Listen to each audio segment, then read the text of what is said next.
For April 26th, 2019, we talk about the Assassin's Creed Unity giveaway, Risk of Rain 2, and we ask you about fourth wall breaking games. Welcome to Level 282.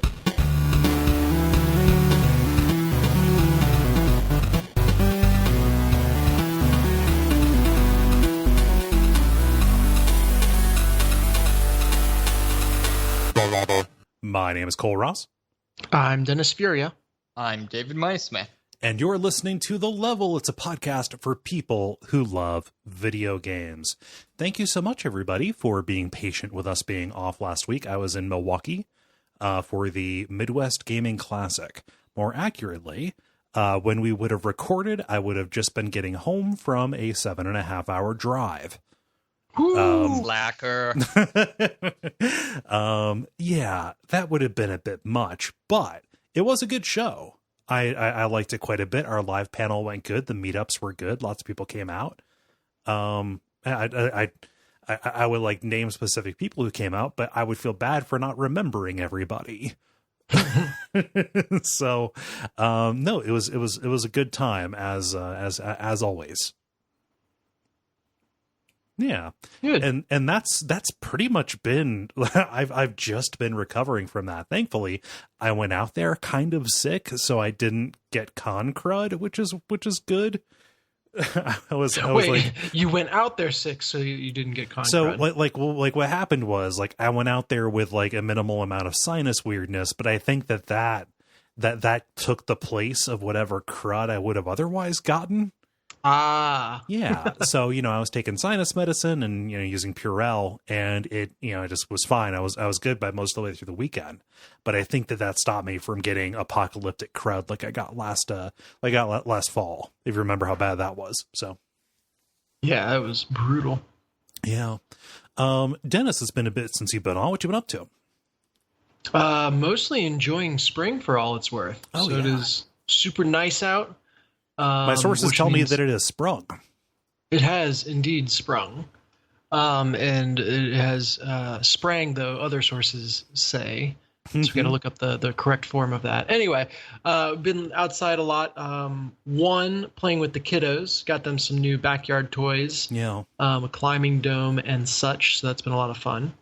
It's the like holes in it are small enough for them to really easily dash through, but I can't easily get in. So that is like instantly their fort, and I'm chasing them around the outside of it, and they're zipping in and out and over and through. So that is a ton of fun. I'm just saying that seems like that was poorly planned on your part. Yeah. Crap. Now they have a place to plan. No broken arms as of yet, so clearly we're not trying hard enough. Or they're not trying hard enough. Yeah. And but then I've also been outside training for the Flying Pig Half Marathon. Oh yeah, it's coming up which soon. Which is coming up in 2 weeks. Yeah. So you're learning how to fly, presumably? Yes. They tell me that's cheating, but I tell them to just ignore the jet and I'll be fine. All they say is 26-ish miles. They don't say exactly where. Yeah, or how. Right. It doesn't say in the rule book that a pig can't run a marathon. So we aren't quite clear how that'll help, but we're still workshopping it. He won riding pigs. It's amazing. They are some of the more athletic mammals for their size, I understand. No, that's not even remotely true. But yeah, all the nice weather has facilitated that. I mean, I know they'll eat anything, so there's that. Well, it's them and them and cans, them and goats. Eat whatever. Get rid of bodies for you. Yeah, I mean, I figure, I feel like it's a mixed bag. People talk about like, oh, they're one of the only animals that will practice cannibalism. But I feel like if you were made out of bacon, you would probably practice cannibalism. Can I introduce you to the concept of long pig? Yeah, upsetting. Hey, I'm going to add Ben to the call. Hey, Ben, I forgot about the newly agreed upon start time, and I forgot to add you in. So welcome. Welcome to the show in progress. We're just in the banter. Hello. Yeah. We were just talking about Dennis's new jingle gym that he got for his kids. Mm-hmm. Yeah. It has been pretty fantastic so far. Nice. Yeah. No. Ben, how is your jungle gym? I haven't added that to my apartment yet. I got a rug for my apartment, but not a jungle gym yet. Your priorities are so out of whack. Yeah. I agree. I need to have kids so that I focus on the right priorities. Technically not. You just go for it. Oh, yeah. No. Yeah, get an adult jungle gym. I guess there's less competition that way. Yeah. Yeah. I was about to say, I think that's called a sex swing, but I don't know if that's Yeah, I was gonna go that direction, but I didn't want to. and then you went there, so we're fine. How's it going, Ben? Good. Yeah. Sorry, there's a lot of transitions going here between sex swings and jungle gyms. So. I was getting away. I was getting away from that pretty quick, wasn't I?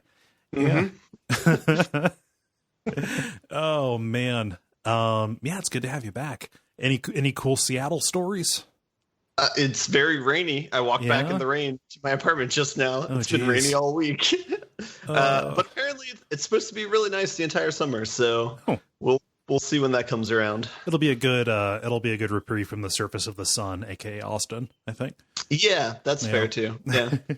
Yeah, see, I always like the idea or subscribe to the idea that that's why the rain is why Seattle has such a thriving beer scene. I mean that's not too far off. That's what they say about Wisconsin. Michigan? Yeah, Wisconsin, Michigan. Yeah. So it's why they're big drinking places. Yeah. Yeah, I know the places that do the whole for part of the year it's just night all the time have crazy high instances of alcoholism and stuff. Yeah, like up in Norway and stuff. Yep. Yeah. Yep. How's it going, David? Living the dream. Cool. Yeah. I really have very, very little banting type stuff. I got some new stick fighting gloves, so that's a thing.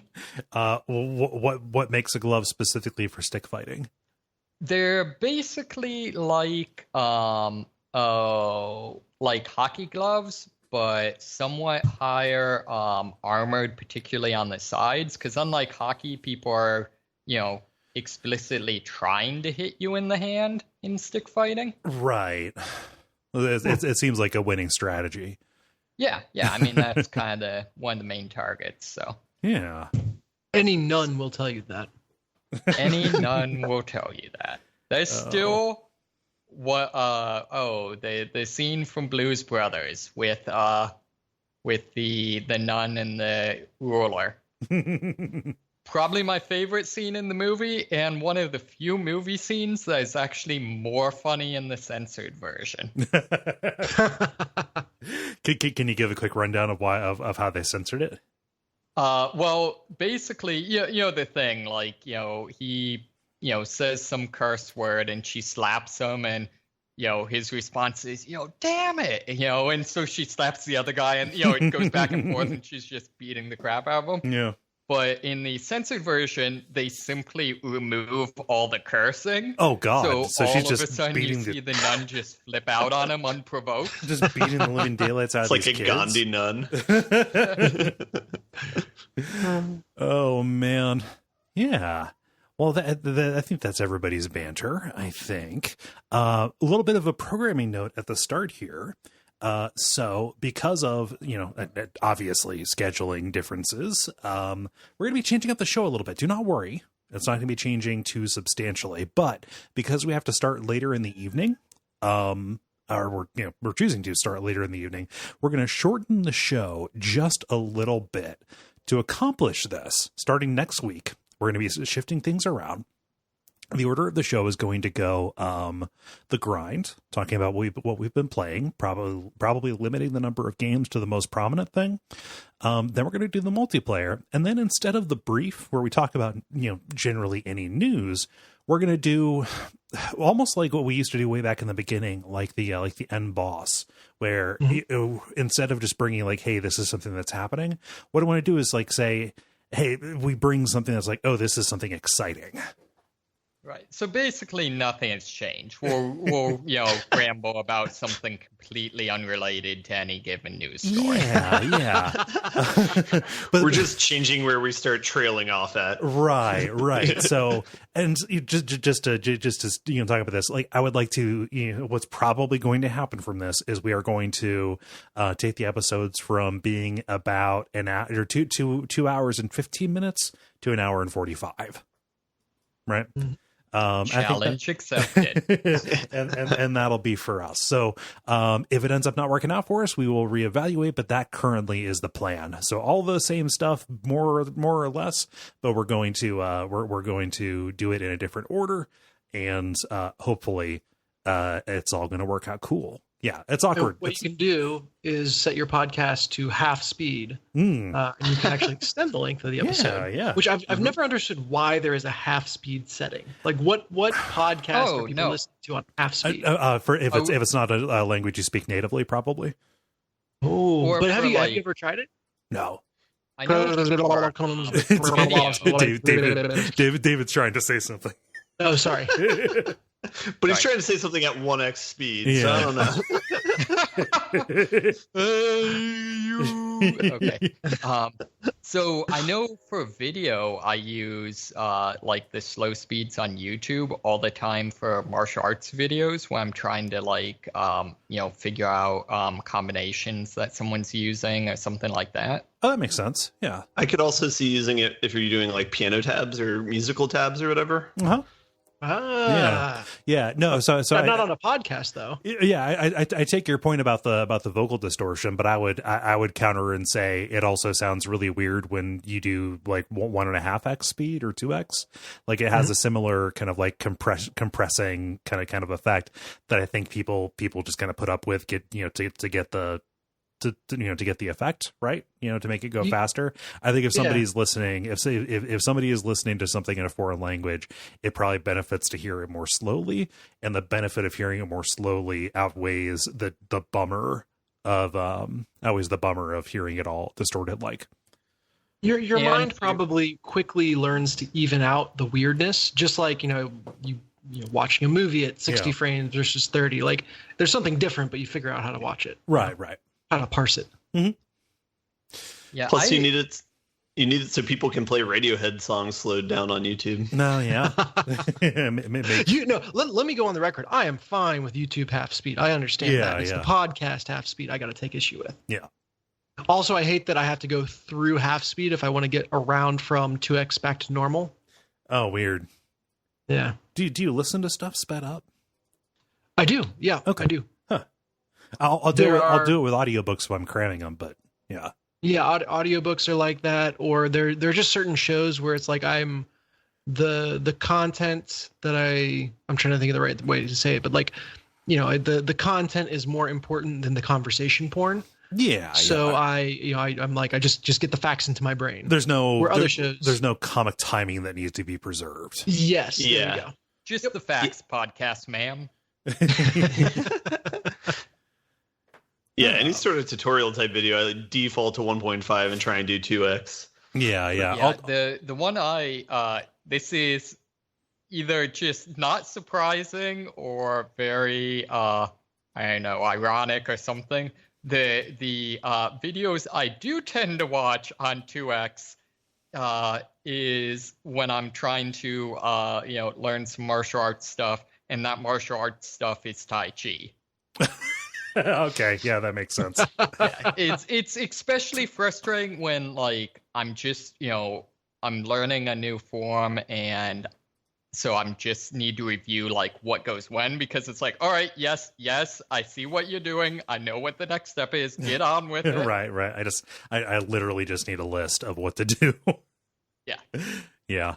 No, I'll do like on YouTube, I'll do XX or as fast as I can to look at playthroughs of games for abject suffering, like to see where they go after I stop. Oh, that's smart. Yeah. I know some people also do stuff like that with reading. We'll do like have apparently for like ebooks, people have made software where they'll just do like one word at a time but just like flashed on your screen super fast. Yeah, for, like, that's like it's a speedrunning training thing. Just to get your, basically to train you to break your internal monologue is what that does. Mm-hmm. Yeah. Oh, that's smart. Yeah. See, I don't know. I feel like that would just somehow break my ability to read. Well, you become unstuck in time is the thing. Yeah, exactly. Yep. Okay, we're wrapping up this conversation, so everyone, you can come out at 2x speed. Yeah. We're the second here, the stinger for the brief. Yeah. So I just wanted to get that out because we've been talking about doing this for a little while, and I do not want to spring it on you out of nowhere. Yeah. So, how do you all feel about getting started? For one last time, at least for now, for old time's sake, why don't we do the regular kind of show with the brief, the multiplayer, and the grind, and in its proper spot, we're going to talk about first the brief, where we talk about things that are happening in the world of video games around us. Dennis, I want to hear about this story, where, I don't even know how to bring it in. Tell me what's going on. Yeah, so obviously something very sad happened in the past week, architecturally, where the Notre Dame Cathedral burned down largely. Right. And if you haven't seen that in the news, congratulations, I guess. You must have been actively trying to avoid it. Right. But, this kind of monument, and losing it is very sad. But Assassin's Creed, specifically Assassin's Creed Unity, is set in Revolutionary era France, and has a very detailed model of the Notre Dame Cathedral in it. A developer, they had one guy who was kind of in charge of that. It took him 2 years to do it. It's a feat. Not nearly as much of a feat as the real thing, but even a video game model of the Notre Dame Cathedral is a feat. So that tells you what a feat the actual thing is, right? Mm-hmm. The people that made Notre Dame also probably slept, so you got to take some points away from them. Lazy. I know. They could have done so much more. Yeah. But so Ubisoft made Assassin's Creed Unity free with the objective of, hey, everyone, just come into this game world and you can see a very lifelike rendition of the cathedral if you haven't been able to experience it before. Mm-hmm. And obviously, there's been plenty of funds raised to rebuild it, although it'll never be the same again. Right. So this was a really cool way for people to kind of come and experience the way it was. So that's really cool. They also kicked in 500,000 euros towards rebuilding efforts, which is also cool. And the internet responded in a very internet way by review bombing. We're good. Yeah. So review bombing, usually when chuds find out that a woman worked on a game, they will go and give it negative reviews, irrespective or regardless of its content. Just to make a point. This is the other side of that. They said, hey, you know what? Maybe didn't really play this game. If I did, I maybe didn't like it based on the reviews or etc. But this is laudable. Yeah, this is worth giving kudos to. Yeah. So the community kind of swarmed to this game with positive feedback, and Unity, Assassin's Creed Unity, was not exactly super well received in its launch period, and so the reviews were mixed, but that's bumped it up to very positive in recent reviews, with just a ton of people coming in and saying what a cool thing this is, and just being very positive on the action of the developer outside of the game. Mm-hmm. So it's interesting. I think Steam's policy is if reviews go negative in a certain way, they will send a notification to the developer, and then I think the developer gets the choice as to whether or not to jettison recent reviews. So I'm wondering if there is if they even built that system to send a form email to Ubisoft, do you want to jettison these reviews? Yeah. So I mean, this was going to be, I wasn't necessarily going to do a Debbie Downer kind of thing. This is still, I mean, yes, it is powered by positivity and is heartwarming. This is still messing with the intended system for letting people know if this game is good or not. Yeah, this is fair. Like I just there are any number of ways that all these people could show their support for this move that do not involve them going in and messing with this. But it's, you know, it's hard to get mad at it because it is, you know, it is good. It is good PR, right?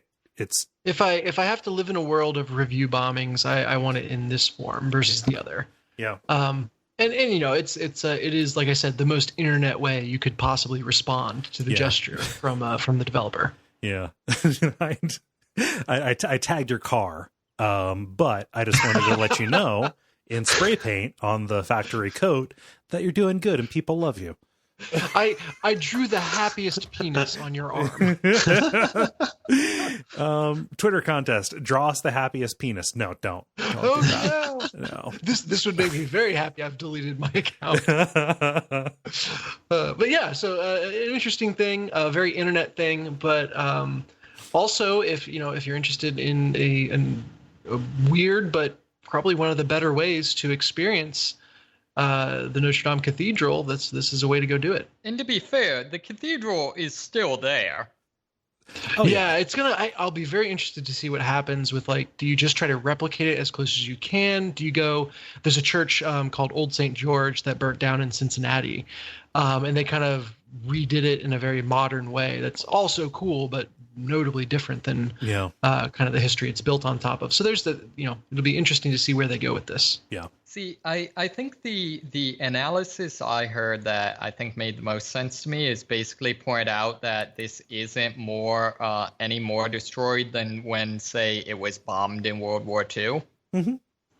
Well, very fair. Yeah. And just the point is, like, 300-year-old, however many year old buildings aren't relevant because they're unchanged. They're relevant because of the changes that did happen to them. Yeah. You know, it's I just say this is an opportunity to build in all those secret passageways and entrances and drop points that Assassin's Creed Unity actually has. Yeah, I mean, so I fell off of the series a little bit, but I would love, I've been planning to make a revisit to it at some point here. But that is something that has always been the highlight, is these recreations of historical spaces. I mean, Assassin's Creed Brotherhood is really good. It's my favorite of those games I've played so far. But, like, absolutely the best thing is running around Renaissance Rome, you know? Oh, I still remember the Duomo shortly after visiting it in real life, and just being amazed at, like, oh no, I walked on this section of the roof and this is like very faithful. Yeah. And you always, if you haven't been there, you always kind of have that skepticism of, like, this is probably glazed over pretty well. But then to actually see how faithful it was, knowing firsthand, just kind of brought a new level of awe to that, but also to everything else that they've done. I'm really curious with I feel like Unity is Assassin's Creed, the one you didn't even know existed. A lot of people that is the one that all those crazy eyeball memes were about. Oh yeah. Yeah. But I'm interested to see, like, how do they handle Assassin's Creed in at a time period when, viable modern guns existed? That's a thing. Yeah, I don't know. I mean, if the thing is you getting shot. Yeah, well, I haven't played that. I haven't played the Unity or Syndicate. Both of those are relatively modern day. Yeah. In the scheme of the series. I just assume he shoots his wrist blades now. Nice. The scorpion grappling hook. I know Odyssey is apparently amazing or whatever. Yeah. Odyssey is apparently really good. Origins, like, apparently it's back, baby. And those are the ones that I'm looking at getting back into. My understanding is that the secret sauce was just removing assassins from Assassin's Creed. Yeah, maybe they also didn't really concern themselves too much with the backstory, but I can't speak to that. I can't speak to that with authority because I haven't played it. Ben, what is going on with Star Wars Jedi Fallen Order? That game has too many titles, but what doesn't it have? So the big news is they released a trailer for this, I think, within the last couple of weeks. They released it at the Celebration, Star Wars Celebration. Even though I guess that's in anticipation for the Star Wars movie coming out in December. Usually it made more sense being around now because it would be right before the movie comes out. But anyway. Why is it not on May the 4th? That's another weird thing too, I guess. I don't know. These are all valid questions. I don't have answers to those, but I have answers to other things. One of which is this game. When does it come out? It comes out November 15th, which is the day after my birthday. So it's kind of like a birthday present. But for the next year, right? We can wait a whole year and get it for you for your next birthday. Yeah, that's fine. It's a single player standalone game. There's not going to be a multiplayer in it, which is odd since it's Respawn Entertainment and they've up until now made really good multiplayer games. So that's interesting. Yeah. And the big news too is that they said that there's going to be no like microtransactions or anything like that in the game. So they're kind of trying to make this in the same vein as like God of War, where it's like standalone good game, not trying to get money out of you necessarily, but just a quality game, hopefully. Joke's on you, they're adding macro transactions. It's the Airbud rule, I guess. So yeah, but the trailer looks good. It's set right after episode 3, I think. The premise is you're a Jedi Padawan who didn't finish your training because everyone died, and so you're kind of like in hiding. But kind of like the Knights of the Old Republic games, they're like adding new planets to it and kind of building some culture into it. So I don't know. I think it looks good. We'll see. I'll probably wait until first day reviews or whatever before getting it, but I don't know. It could be a step in the right direction. Bring us back to the glory days of Knights of the Old Republic. Is this the one that Amy Hennig was like famously kicked off of? That got canceled. I think that was like a EA game, I think, and I forget what the title of that one was. Yeah. But okay. Yeah, I just many other Star Wars games that got canceled. Yeah, there were just a whole bunch of kind of stories that came out saying like, yeah, you know, the failure of these studios to put out any kind of single player Star Wars game kind of has to do with the fact that single player games are on the way out, or at least that is the perception at larger publishers like EA. So to find out that Respawn is going to get this chance, and remember, Respawn made Titanfall 2, which is an amazing single player game. And they more or less made Modern Warfare 2, which was an amazing multiplayer game and a decent single player game. Yeah. They've got aren't they like a pseudo indie whatever, or are they owned by someone? I think EA own. No, I forget. I don't know. They used to be. No, I have no idea. Yep, fart. Frantic Googling. They're owned by Electronic Arts. Okay. It's the parent organization. Yeah, and that's why I think that's why Apex Legends is on Origin, right? It's because that. Yeah. You know. Oh yeah, that is another thing about the game. Is it's on PC. It's only being released through Origin, but they're releasing it on console as well. So I'm gonna play it on that. Yeah. Man, the like fuck Steam momentum has picked up exponentially. It's good. It's good that they have competition. You know. It's similar to the Netflix. If by competition you mean paying people off to not have competition, then yeah, they have competition. That's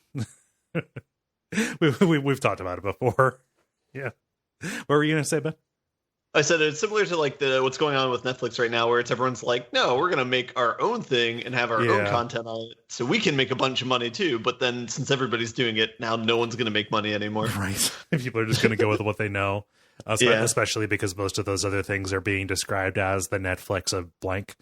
It's Disney's Netflix. It's so and so's Netflix, and you know the only way to win is to pirate to play. I don't know that I would. I don't know that I would or endorse business mergers. Let's do that. Let's get more monopolies. Ooh, consolidate, my friend. Let's see here. I've got a story. This is a patented Kole thing is happening. I forget. Have I talked about or have I brought the Castlevania Anniversary Collection to the show yet? I don't think so. Not to my memory. Okay. This is something strange that was announced, and there were not an awful lot of details about it, but here just recently, we have details. So the full roster of games to be included in the Castlevania Anniversary Collection has been announced, and it's a bunch of weirdos. Especially because just for years and years, for almost 2 decades now, Castlevania has been synonymous with, Symphony of the Night and those kind of open, Metroid-like experiences. But this, relatively high-profile retro re-release doesn't have any of those. It has the first 4 Castlevania games, and then some real weirdos, Castlevania Bloodlines, Kid Dracula, and then Castlevania the Adventure, along with Castlevania 2 Belmont's Revenge. So like a bunch of stuff from the pre Symphony of the Night era being brought out, and that is cool because those games are good and cool. I'm not going to speak to or vouch for the Game Boy ones because those are kind of lame, but it is going to be neat to have a reliable way to play Castlevania 3. And I'm real curious if they're going to bring over the Famicom music or if it's going to be the NES music. Yeah. Speak to me about Kid Dracula, the one game on this list that does not have Castlevania in the title. Kid Dracula is a really weird game. So forgive me if I get any of these details incorrect. So Kid Dracula, it is a Game Boy port of I think it's like a Famicom game or something like that. But it was, just like a kiddie, more simplified version of Castlevania. Let me see here. It is. I can't find the actual name of it, but yeah, Kid Dracula. It is a Game Boy version of that. And yeah, it's kind of just what it sounds like. Like what if it was simpler, more cartoonish, and also on Game Boy. It's a real interesting game. Cool. Yeah. So I think that's coming out for like PS4 and PC and stuff like that, but I don't know, rock on for preservation's sake, right? Mm-hmm. Yeah. I'll be curious about it because there are some of those that I haven't played. Like I've never really sat down with the Game Boy ones. I just know them by reputation. And it's interesting that even though these are great for preservation, they will be like preservation is so fragmented on a macro scale. Like at a certain point, there's got to be some kind of convergence. Maybe this is just ROMs I'm describing. Yeah. But like there's all these official collections, but they're so fragmented that you can you only get 10 games at a time or what have you. Mm-hmm. That'll be hard to keep up with. Yeah. I don't know. Well, when I think about it, I just think of, especially here recently when Nintendo cracked down on all those ROM sites.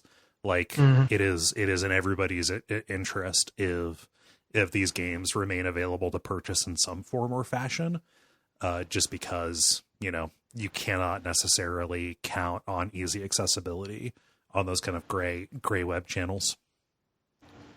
Yeah. Yeah. So that's my story. Cool about Castlevania. I like Castlevania. Castlevania's good. Weird to see Konami doing stuff again. Like, my cat is on my lap and now she's gone. Okay. Hey David, you got a story? She likes Castlevania too. Yeah. Yes and no. So my story inadvertently ended up kind of being folded into Dennis's story, but okay. Basically, along with the fact that Assassin's Creed Unity has a incredibly lifelike recreation of Notre Dame, there's now some speculation that the research that went into building that actually could end up helping with the real world rebuilding of the cathedral. Oh, that's cool. Huh. So yeah. like did they go in there with like laser scans or something, or? So I've heard mixed things. Apparently, at the very least, there was relatively recently, a unrelated art historian that did incredibly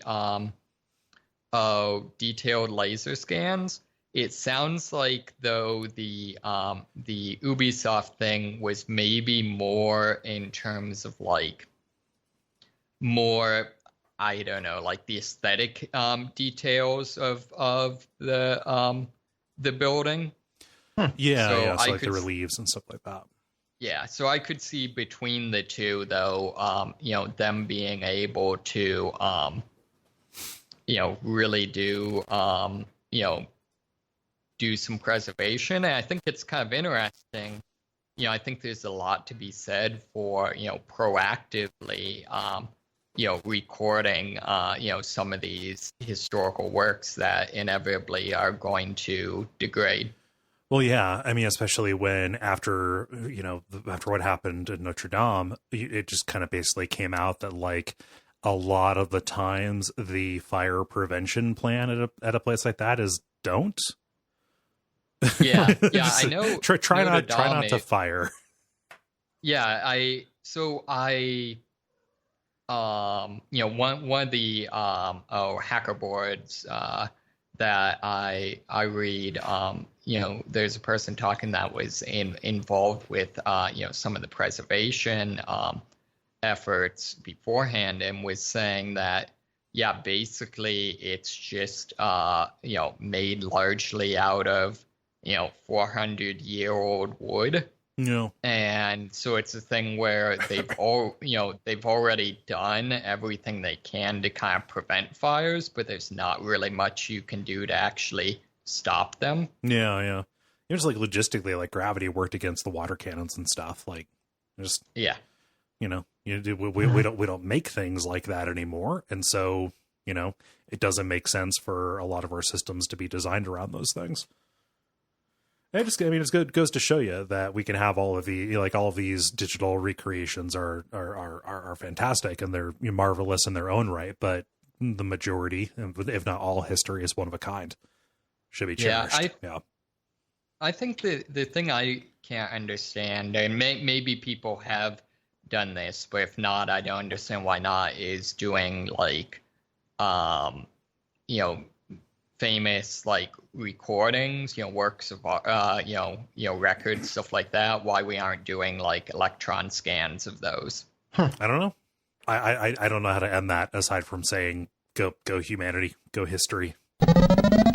Multiplayer. Now it is time for the multiplayer, where we ask you a question and then you answer it. Dennis, you put this one up, so I will put it to you. What's the question you asked the nice people? Yeah, I asked people to talk about their favorite way that a game has broken the fourth wall. Knowing that everyone's legitimate first answer is Psycho Mantis, let's just get that on the table. Featured in the post that you put, the photo. Mm-hmm. Yep.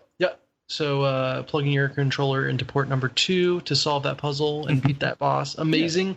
Yeah. But there's been plenty of places where the fourth wall has been broken in games. They seem to be even more fond of it than most other mediums. Yeah. So let's talk about it. Let's do it. So Ollie says, not sure if this is breaking the fourth wall, but I absolutely loved in Sands of Time how you the prince would chide you with, no, that's not how it happened. And make you go back using the dagger when you died. Maybe one of my favorite gaming moments of all time when it first happened. Yeah, that one's pretty great. I feel like to argue whether that is like a storytelling convention or breaking the fourth wall, which is also a storytelling convention, right. is pretty pedantic. So I say that counts. Oh, absolutely. I mean, it definitely calls attention to the idea that the player is a participant in unfolding the story. Even if it doesn't make that much sense from a narrative point of view, because if the prince is telling the story and saying, and then I attacked, and then I blocked, and then I jumped over him. Hey, prince, learn how to conserve your detail. That's a shitty story. You're such a great songwriter, but such a bad storyteller. Oh, Jesus. Yeah. but yeah, I think that counts. I think it does. And also, like, is he just like making mistakes in the way he tells the story and then going to correct himself? Yeah. Oh, this is like 70-year-old him, and he's started to get Alzheimer's. Oh no, that is so sad. To be fair, at least it's not Diablo 3, which just straight up pulled that one. Oh no. Ben, what does Lindsay say? Lindsay says, MGS4, please insert disc 2. Oh, that's right. You upgraded to a PS3.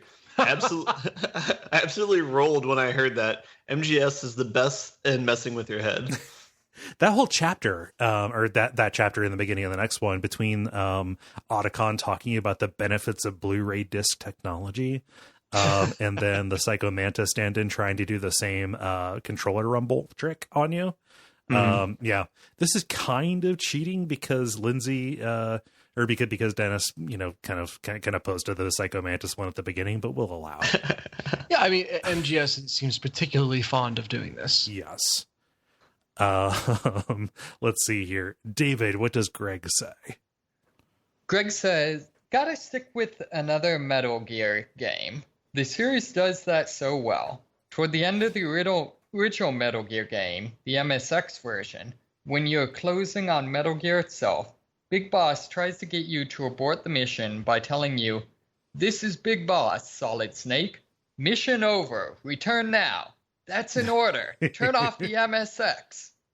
Nice breaking the wall way of selling the panic in Big Boss at this point. Mm-hmm. I also recall Metal Gear Solid 2 doing this at some point. Did something like that, yeah. Yeah, it's just the creativity that goes into not just breaking the fourth wall, but then finding multiple ways to do it in MGS is great. Yeah, no, he's had decades to kind of play around with that. I'm curious if that will continue in Death Stranding or not. Oh, yeah, it has to. Come on now. Yeah. How weird that game is. There's no way it doesn't. Yeah. He's going to find a way to break the fifth wall. It's going to message all your friends with some kind of information. And you'll start getting texts of like, dude, you okay? Yeah. Let's see here. Dennis, what does Warren say? He says, since MGS is already taken, I'll go with Batman Arkham Asylum. You get drugged by a scarecrow, and it starts with your screen glitching like the game had crashed. Then the game's intro repeats, but with Batman and Joker swapped.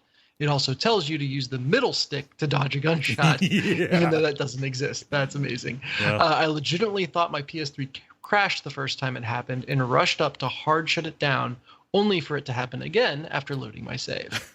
That particular glitch. So it's very well executed. That is a wonderful thing that they did. But the way they did it was particularly, let's say, hateful, because the pattern that flashes up and the way the audio freezes is like specifically what would happen if your graphics card, kind of burnt out and glitched. No. Like, so I played that on Xbox 360, and it was shortly after my system red ringed, and so I was like, oh no, not again, what's going on?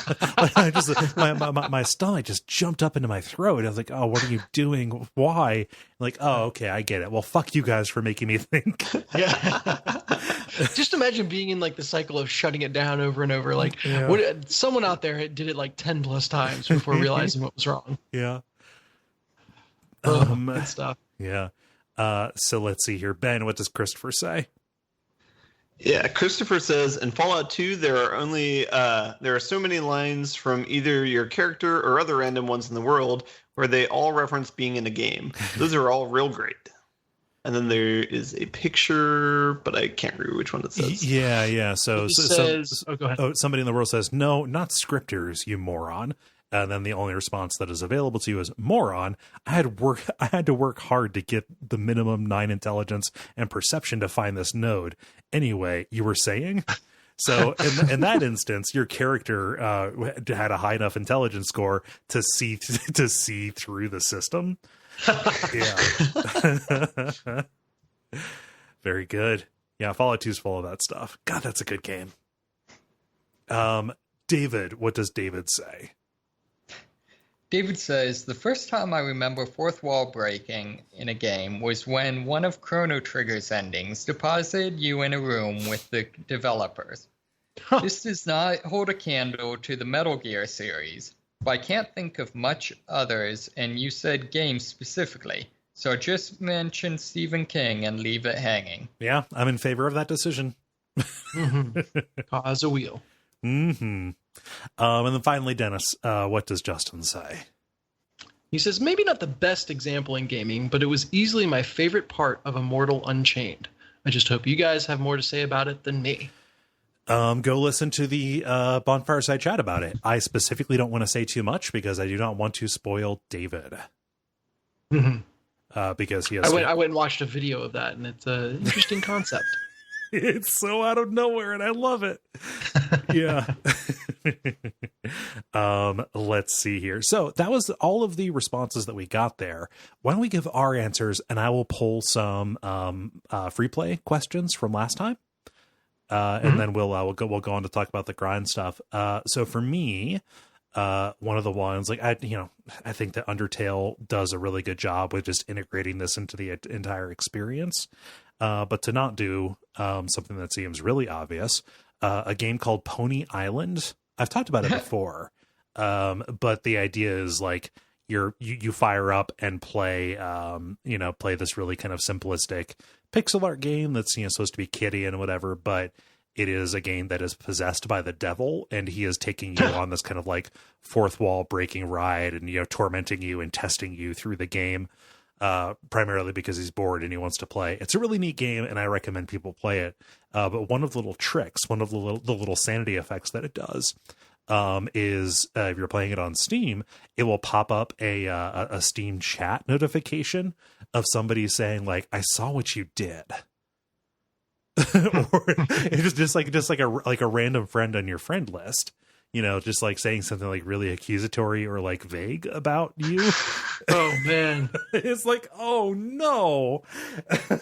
And so like, I think I legitimately like messaged somebody back saying like, what was that all about? I couldn't find your initial message. No. And then at some point somebody messaged me saying friendships. Somebody messaged me saying the same thing. And I was like, oh, were you playing Pony Island? And they're like, yeah. I was like, yeah, that's something the game does. Yeah. I think that is mine for how convincing it is. Nice. Yeah. Ben, how about you? I think I'll piggyback on like the Batman and just say Eternal Darkness did a really good job of doing that type of thing as well. Yeah.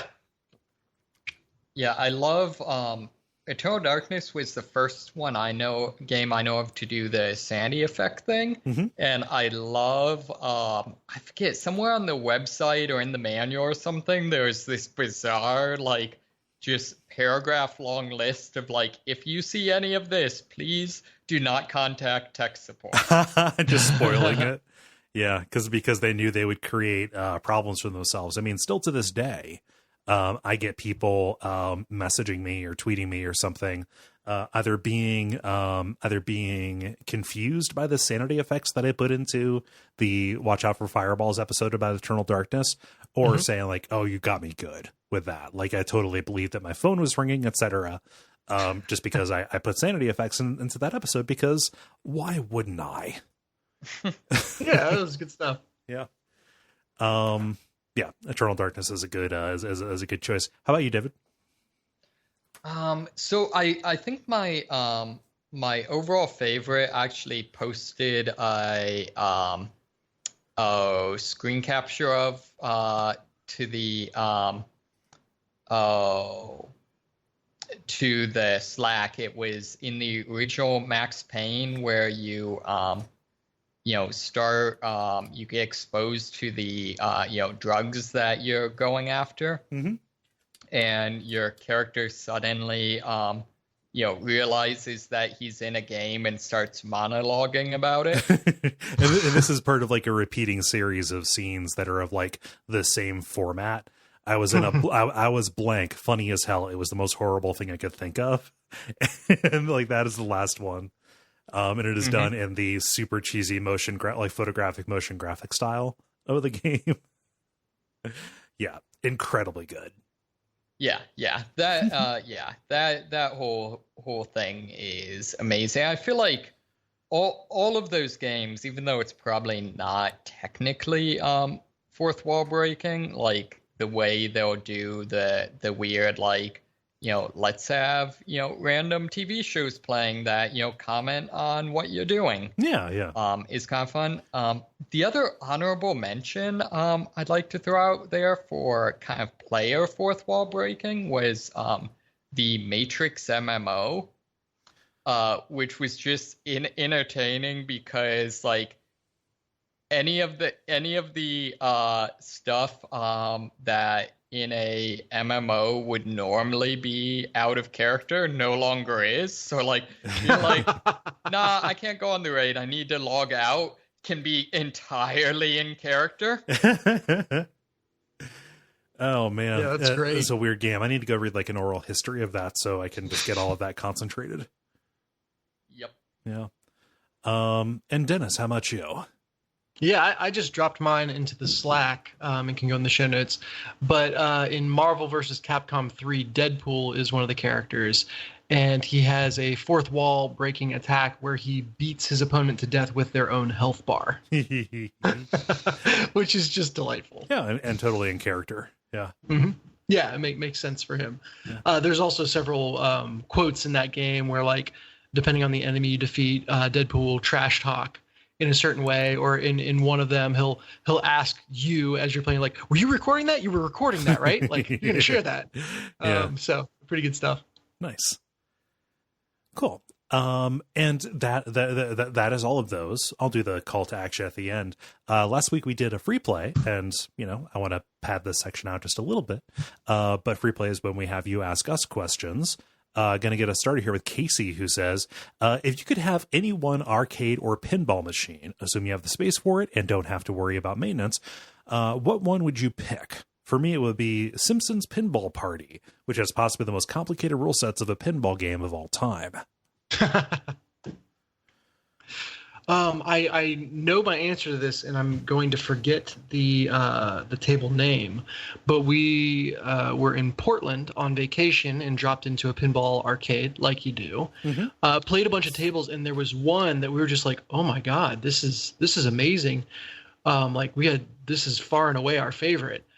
So we were like, maybe we should. We liked it enough to like look it up online, and it wound up being like the #1 rated pinball table on the whatever website it was. Was it like Theater of Magic or something, or no? It was something with Castle and Medieval Siege. Yeah, something like that. I'll give you the name shortly once I Google it. But it was validating, I guess, that your taste is also shared by the pinball community at large. That's a good. That's a good feeling, right? When you say, "Oh, this is good," and it's confirmed. Yeah, exactly. I'm not crazy yet. How about you, Ben? My answer is like a cop out. I would say like a MAME cabinet. Oh, right? Yeah, no. My wish is I want infinite wishes. Yeah. For me, I don't know. This is really hard. Galaga, I know that's super basic, but I like that game quite a bit. And it's very satisfying. Like, that is a game that will get me into a flow state quite easily. Yeah. Legit. There we go. It was Medieval Madness. Medieval Madness. Okay. Huh. David, how about you? Yeah, so that's really tough. I feel like overall, I think I've said this before in similar questions. I've always been enamored with the the cocktail table format arcade cabinets. Yeah. Mm-hmm. Although I feel like most of the games don't actually do much for me, and like from an artistic standpoint, I think clearly the pinball type of thing would be where it's at. Mm-hmm. I'd be really tempted to go with I think Twilight Zone on that one. Twilight Zone's really good, specifically because of the you do not have to maintain it, so you don't have to find those weird little porcelain balls that are used in the Twilight Zone. Wait, and what? Then, I believe it's the Twilight Zone table where so it uses magnets under the table, which will attract or manipulate the regular steel pinballs. But it includes porcelain balls or something like that, which do not. Just by nature of the material, don't respond to the magnets, but also just move very differently than the steel ones. Huh. Yeah. Very cool. The you do not have to maintain this caveat is actually a real game changer for it, I think. Yeah. But, I mean, other than that, I don't know. If I could just get like all of the House of the Dead series in perpetuity into one arcade cabinet, that might be Just five different kinds of guns sticking off of it. Shotguns, submachine guns, everything must go. Yeah. Steven asks, what are you drinking? Ooh. I've got a gin and tonic and a bottle of water that I'm alternating between. I am currently drinking water, but I have been on a kick of longboard ale, which is super good. Huh. It's like a surf themed beer. It's like or maybe it's longboard lager. It's from a Hawaiian brewing company, I think. And super tasty. Nice. Ben? I'm sadly drinking lime flavored carbonated water. Why is that sad? That's reasonable. Well, it's not alcoholic. Oh yeah. I just got home. It's sad because it's not tangerine, which I have discovered is the best bubbly water flavor. See, I cannot do any of that stuff. It's just way too bitter for me. Oh yeah, I can see that. I was at a store with my grandma, and she pointed at like a display of LaCroix, and she asked, "Is that any good?" I said, "Yeah, it's good soda water." Why would you lie to someone like that? Because I drink it.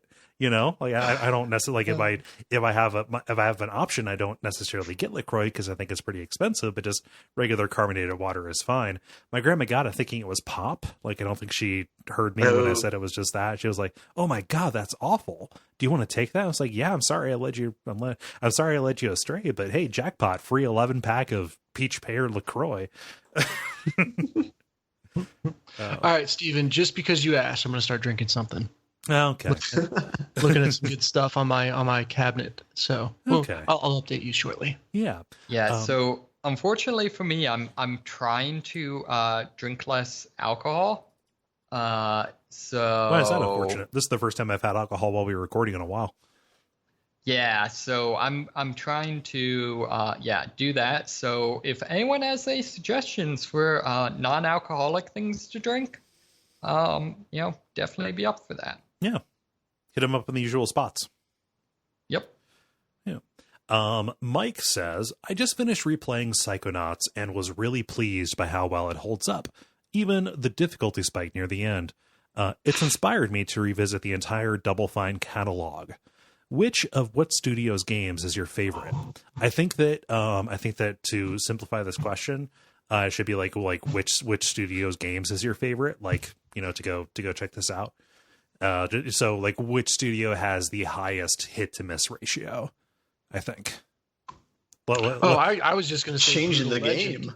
Yeah, I'm going to say Brutal Legend real quick to the original question. That's easy answer for me. Oh shit! No, I'm sorry. I totally misread the question. Which of that studio's games is your favorite? I thought like that looked grammatically weird to me, so I thought he was asking something different. Which of that studio's games is your favorite? So Brutal Legend. Why does that? Yeah, one do not to deny me a chance to talk about Brutal Legend. No, you dig that. And that's not necessarily the held opinion.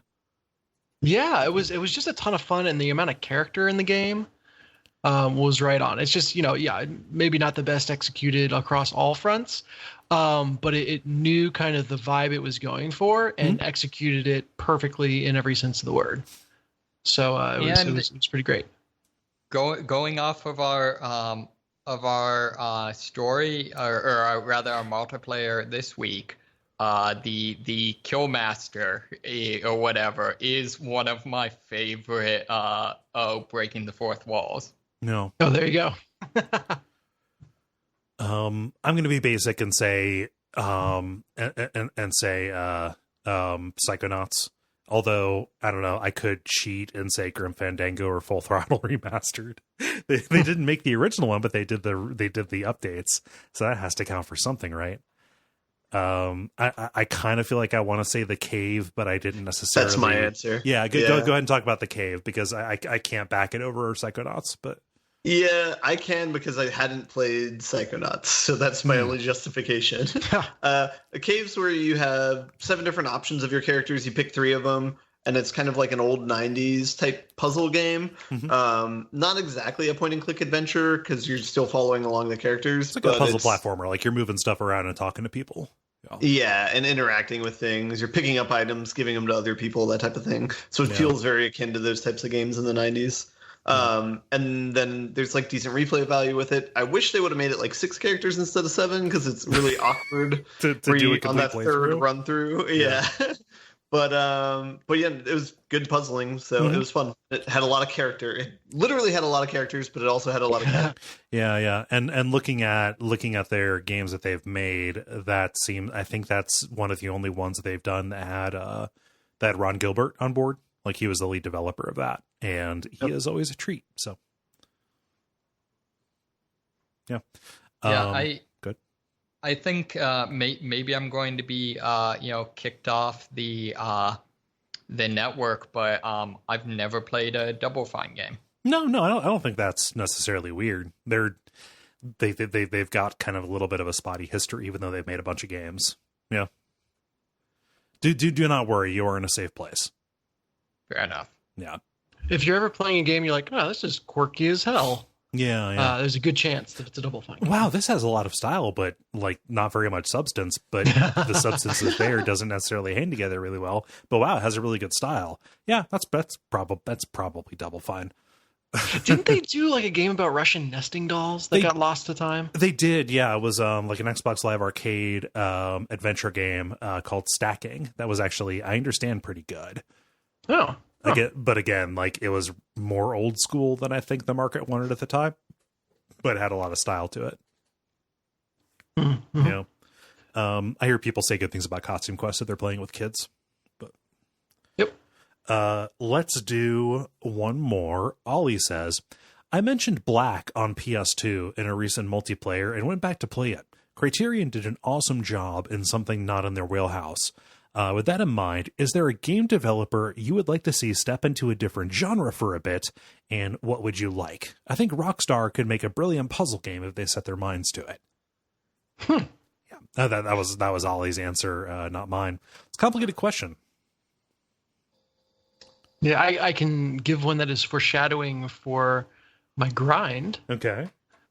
Which is Jaeger, who did Spec Ops: The Line. Mm-hmm. Then completely changed genres into do Dreadnought, which was like a capital warship space combat game. Completely different and nothing to do with what had come before, but really, really good in its genre. And now they are changing genres again and doing a game called The Cycle that is a battle royale-esque game. Take a shot, check your bingo card. Yeah. But done in a way that allows you to co-op and makes it more about... You brought this on a recent brief, haven't you? Well, I got into the alpha. I'm going to talk about it again. But okie doke. Suffice to say, and I'll say more in just a bit, every time they've touched a new genre, they've done great things with it. So something tells me whatever approach they have over there is working, and they just should jump into as many new genres as possible. Yeah. Nice. For me, I would like to see Don't Nod take on a traditional horror game. I know that Vampire has has horror elements, but it was more of an action RPG kind of deal. Having recently replayed Life is Strange and having seen kind of their knack for surreal imagery, especially in the last chapter, I would like to see them dedicate themselves to that kind of angle, as opposed to just kind of making it out of necessity for needing to reuse assets because of budget reasons. Yeah, I'd like to see Don't Nod make a horror game. Dennis or Ben? Or not Dennis, David or Ben? Okay. Right now, so right now I'm trying to think of what game I would like Playdead or what game I would like Rocksteady to make next. Ooh. And basically any game, really. So. you just trust those developers implicitly. Yeah, like as long as those developers could come out with a game that wasn't rushed, if like the work could instantly be done, then I'm fine with anything from them. So yeah. I would love to see their take on the clicker genre. Which one? Either of them. Yeah. Okay. I don't know. A Playdead one would be very atmospheric. Spawn mind control bugs to shoot at people. I mean, yeah, they can click for you. Yeah. Yeah. David, how about you? I don't know, because I don't know that there's that many like development studios I explicitly follow. I guess maybe seeing Obsidian do something actiony would be kind of cool. Yeah. And seeing the people that did City of Heroes do anything would be kind of cool. Anything that isn't. Oh man, do they still exist? That depends on what you mean. The name still exists. They haven't made anything, in any way, kind of with that DNA since. Yeah. Don't know. So you're hoping that any developer would do something with City of Heroes versus looks like Cryptic Studios, Paragon Studios. There's a couple listed here. Yeah. I think they went on to become Paragon Studios. Even just not necessarily City of Heroes explicitly, but some of that, some of those approaches to what made those games great. Yeah. The grind. Now it is time for the grind, where we talk about the games we have been playing over the past period of time or so. Dennis, you were not here last time, so I was not. I will throw to you first. What have you been playing?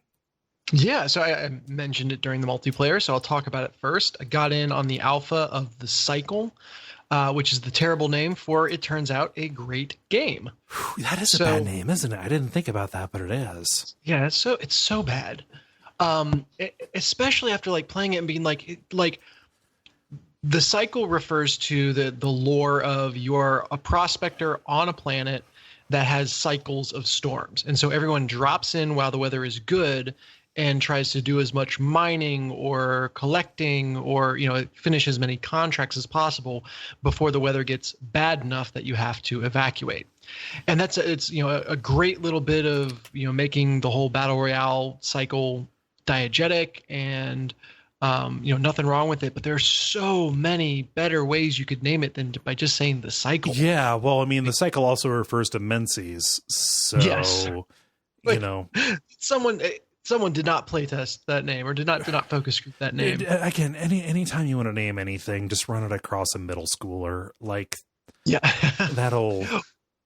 Well, it's by Jaeger, and maybe Jaeger is I forget, Danish, something like that. Yeah. They're Germans. Maybe I thought they were German. Yeah, so maybe The Cycle, they're like, yeah, that's great, and they just didn't have the context. But the branding's already there. This name ain't changing. Right. But that's, again, that name gets in the way of an otherwise wonderful game. Mm-hmm. I think it is 20 players at a time drop onto a map, a very large map with resources dotted throughout. Unlike any other battle royale genre, you do not have any agency over where you fall. Your drop pod hits where it hits. And you can see that marked on the map ahead of time, but you can't change it. But randomly throughout the map, contracts spawn every single time. And those contracts are all things that would drive people together. So, hey, get a certain amount of this resource, but it's all clustered in one place. So everyone's naturally going to be going there. Or hang on to this item, but once you pick it up, it's going to mark you on the map for everyone else who's looking for that type of item. Or cap these vents to collect natural gas coming out of the ground. But everyone else can kind of quickly take those over if you're not defending them, et cetera, et cetera. So there's a lot of natural conflict, but the time to kill in the game is extremely long right now. If you do die once, you get a free kind of respawn one time before you're out for good. And really, killing another player rewards a minimal amount of resources. There is a reward for it, but it's minuscule compared to taking objectives.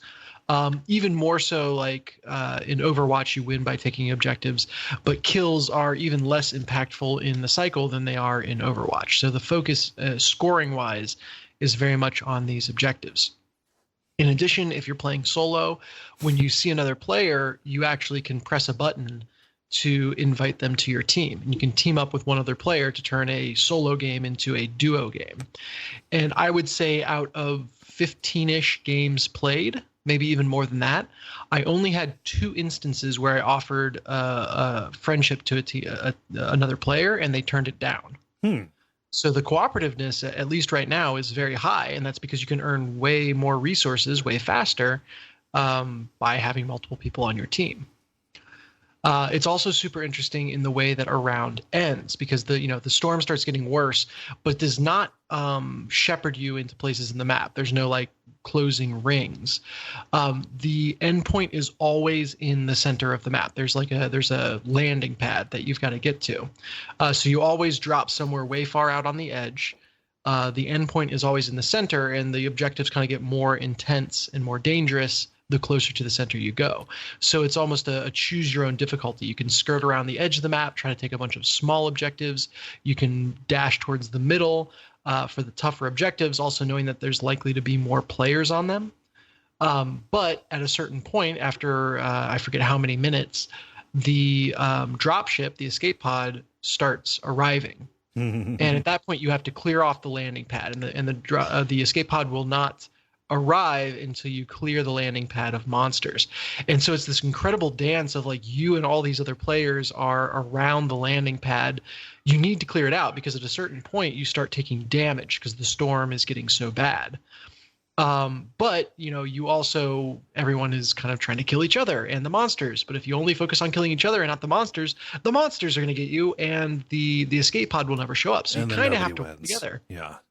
Yeah. And so it's all this like really, really fun tension in objectives. Yeah. And it creates those moments of like working together even though you don't want to, that you like see in the movies, and it feels really cool. It also it also gives you a path to winning that does not include killing everyone, but you have to get to the escape pod. So I won one game in my time playing, and it was an amazing experience. The first thing that happened was I kind of got screwed early on and had to, use my respawn, and which zaps you back out to the outside of the map. But on the way back in, I saw that this really powerful monster was spawning. And I was like, it's late in the game. I don't know if anyone else is going to go for it, and I could maybe take it down before it's too late. Which in fact I was, just barely. Like it was probably a solid 5 minutes on my own, felt like 5 minutes on my own, fighting this gigantic monster that I should not have been taking on my own, but managed to take it down. And that awarded me enough stars, like enough contract points to jump from, I think, 7th or 8th up into 1st. But at that moment, the storm had gotten bad enough that like, okay, I really need to get out of here. And it was this mad dash to the landing pad. I get to the landing pad. Things are crazy. Monsters are everywhere. People are shooting at each other, at the monsters. And I play this like crazy game of kiting people and monsters around. So I would just kiting people. Yeah, I'm not trying to kill anyone. Like I'm horrible at finishing kills. I don't want to do that. I'm the leader, so I certainly don't want to get killed.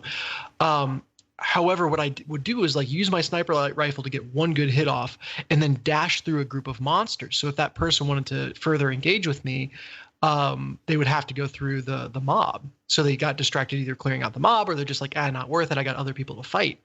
And did this great, like, high adrenaline hit and move, like get one hit and change position, slide through here, past these monsters, get to a safe place, get one hit, change position, until the escape pod finally spawned in, made a mad dash through it. Everyone is shooting at me. I get on first and win the game.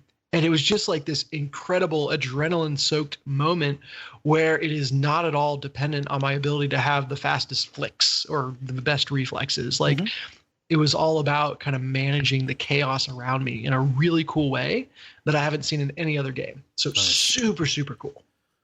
So here's my question. Is there anything that you get for being, 3rd place, 4th place? For not being like the winner of the round, or forgive me if you laid this out and I just didn't catch that detail. Is there no such thing as like the one person who like, this is my round? Yeah, there's a winner, but then you get rewarded with materials based on how you place. Okay. So you get a certain number of victory points based on the contracts that you complete, and then how you did versus everyone else. Yeah. That allow you to craft better weapons persistently over time. Okay. So there's a long-term benefit to being a supportive player who doesn't necessarily make it to the finish line. You've got it. And so you could be like, you know what? I'm just going to go grind low-level contracts the entire time. And just try to engage with another human as minimally as possible. Right. At a certain point, just the scarcity of contracts will probably drive you together. But you can totally just kind of write out a match, not kill a ton of people, and still probably do all right for yourself as long as you're consistently taking objectives. Yeah. And then you can use the materials that you get to then craft better weapons. I'm worried about that piece of it. It's so new. It's just in these alpha playtests on weekends right now, where no one's got the meta figured out. Yeah. Once you realize what the most powerful weapon is, or once the community decides, everyone's just going to be doing a mad scramble to craft that. And there's a mechanic going on right now where you pick which corporation you are sponsored by, and you get kind of discounts or bonuses towards the weapons that they are in charge of, I guess. And then there's going to be the dump corporation. Yeah, exactly. And so whatever, whoever lucks into having been grinding for that corporation already is going to get the meta weapon a lot faster than someone who ground on the dump corporation. And now suddenly has to do an about face. Yeah. So that's going to cause some frustration, but they'll iron that out as they develop the game, I guess. Yeah. No real technical errors that ruined the game to speak of, even though it's an alpha. There was a couple places where like an icon on the screen showed up for longer than it should have, or whatever. Yeah. The ping system is not very good since, it was 3 weeks ago that everyone realized that a ping system was something that video games have to have. Satisfactory has one. It's super weird. Really? Yeah. Weird. Yeah. Yeah. Huh. I mean, Portal 2 had one as well, and that was 8 years ago, but... Oh, there you go. Yeah. So, man, was Portal 2 8 years ago? Yeah, 2011. Yeah. Fuck me. Oh, my God. I've been enjoying the cycle, which is a game. I made someone else feel like a skeleton. Oh, God. Yes. Yeah. But super fun. And I'm looking forward to seeing it develop further. Nice. No, that sounds good. I mean, like mechanically, like if you decide to shoot, does the shooting feel good, or are they dissuading you from combat in, like in kind of mechanical ways? The shooting is good. The time to kill, like I mentioned, is super high. Yeah. Meaning like, okay, I'm going to start a gunfight with you. I have plenty of time to think about what's going on and also decide if I want to run away. If I decide if I want to stop, can we just call it cool?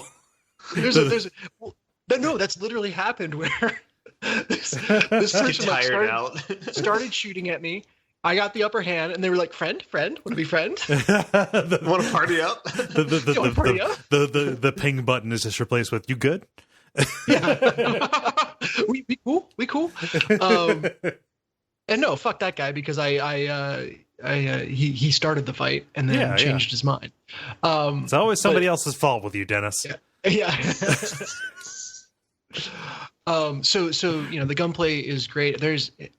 I constantly feel, and this is probably just because I'm bad at video games, I get someone low and then they get away. Yeah. And that is me across all games all the time.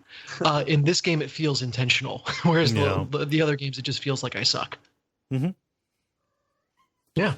Nice. So yeah, The Cycle, an ungoogleable, terrible name for a great game. Yeah, The Cycle game. It's Steamable, though. You can search it on Steam and you'll figure it out what it is. If you can remember the name. It's also on the Epic Games Store, which is where I have it. Okay.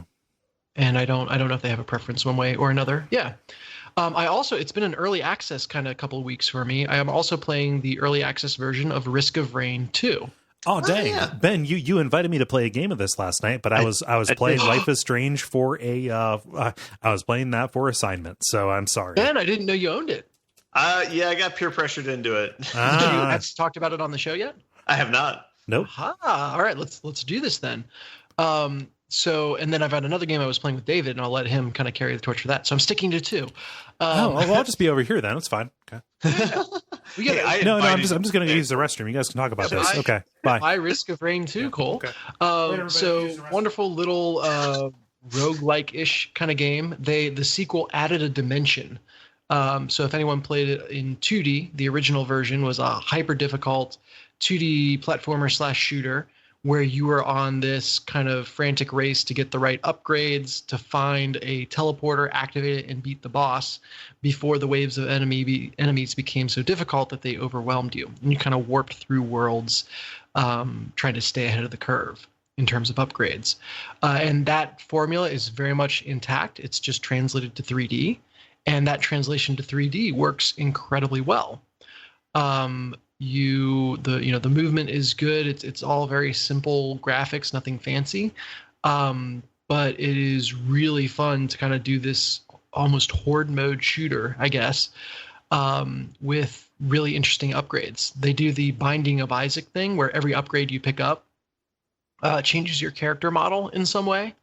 So like if you pick up sticky bombs, you'll see a belt of sticky bombs. Or if you pick up the missile launcher, there will be a missile launcher mounted on your shoulder and all this other cool stuff.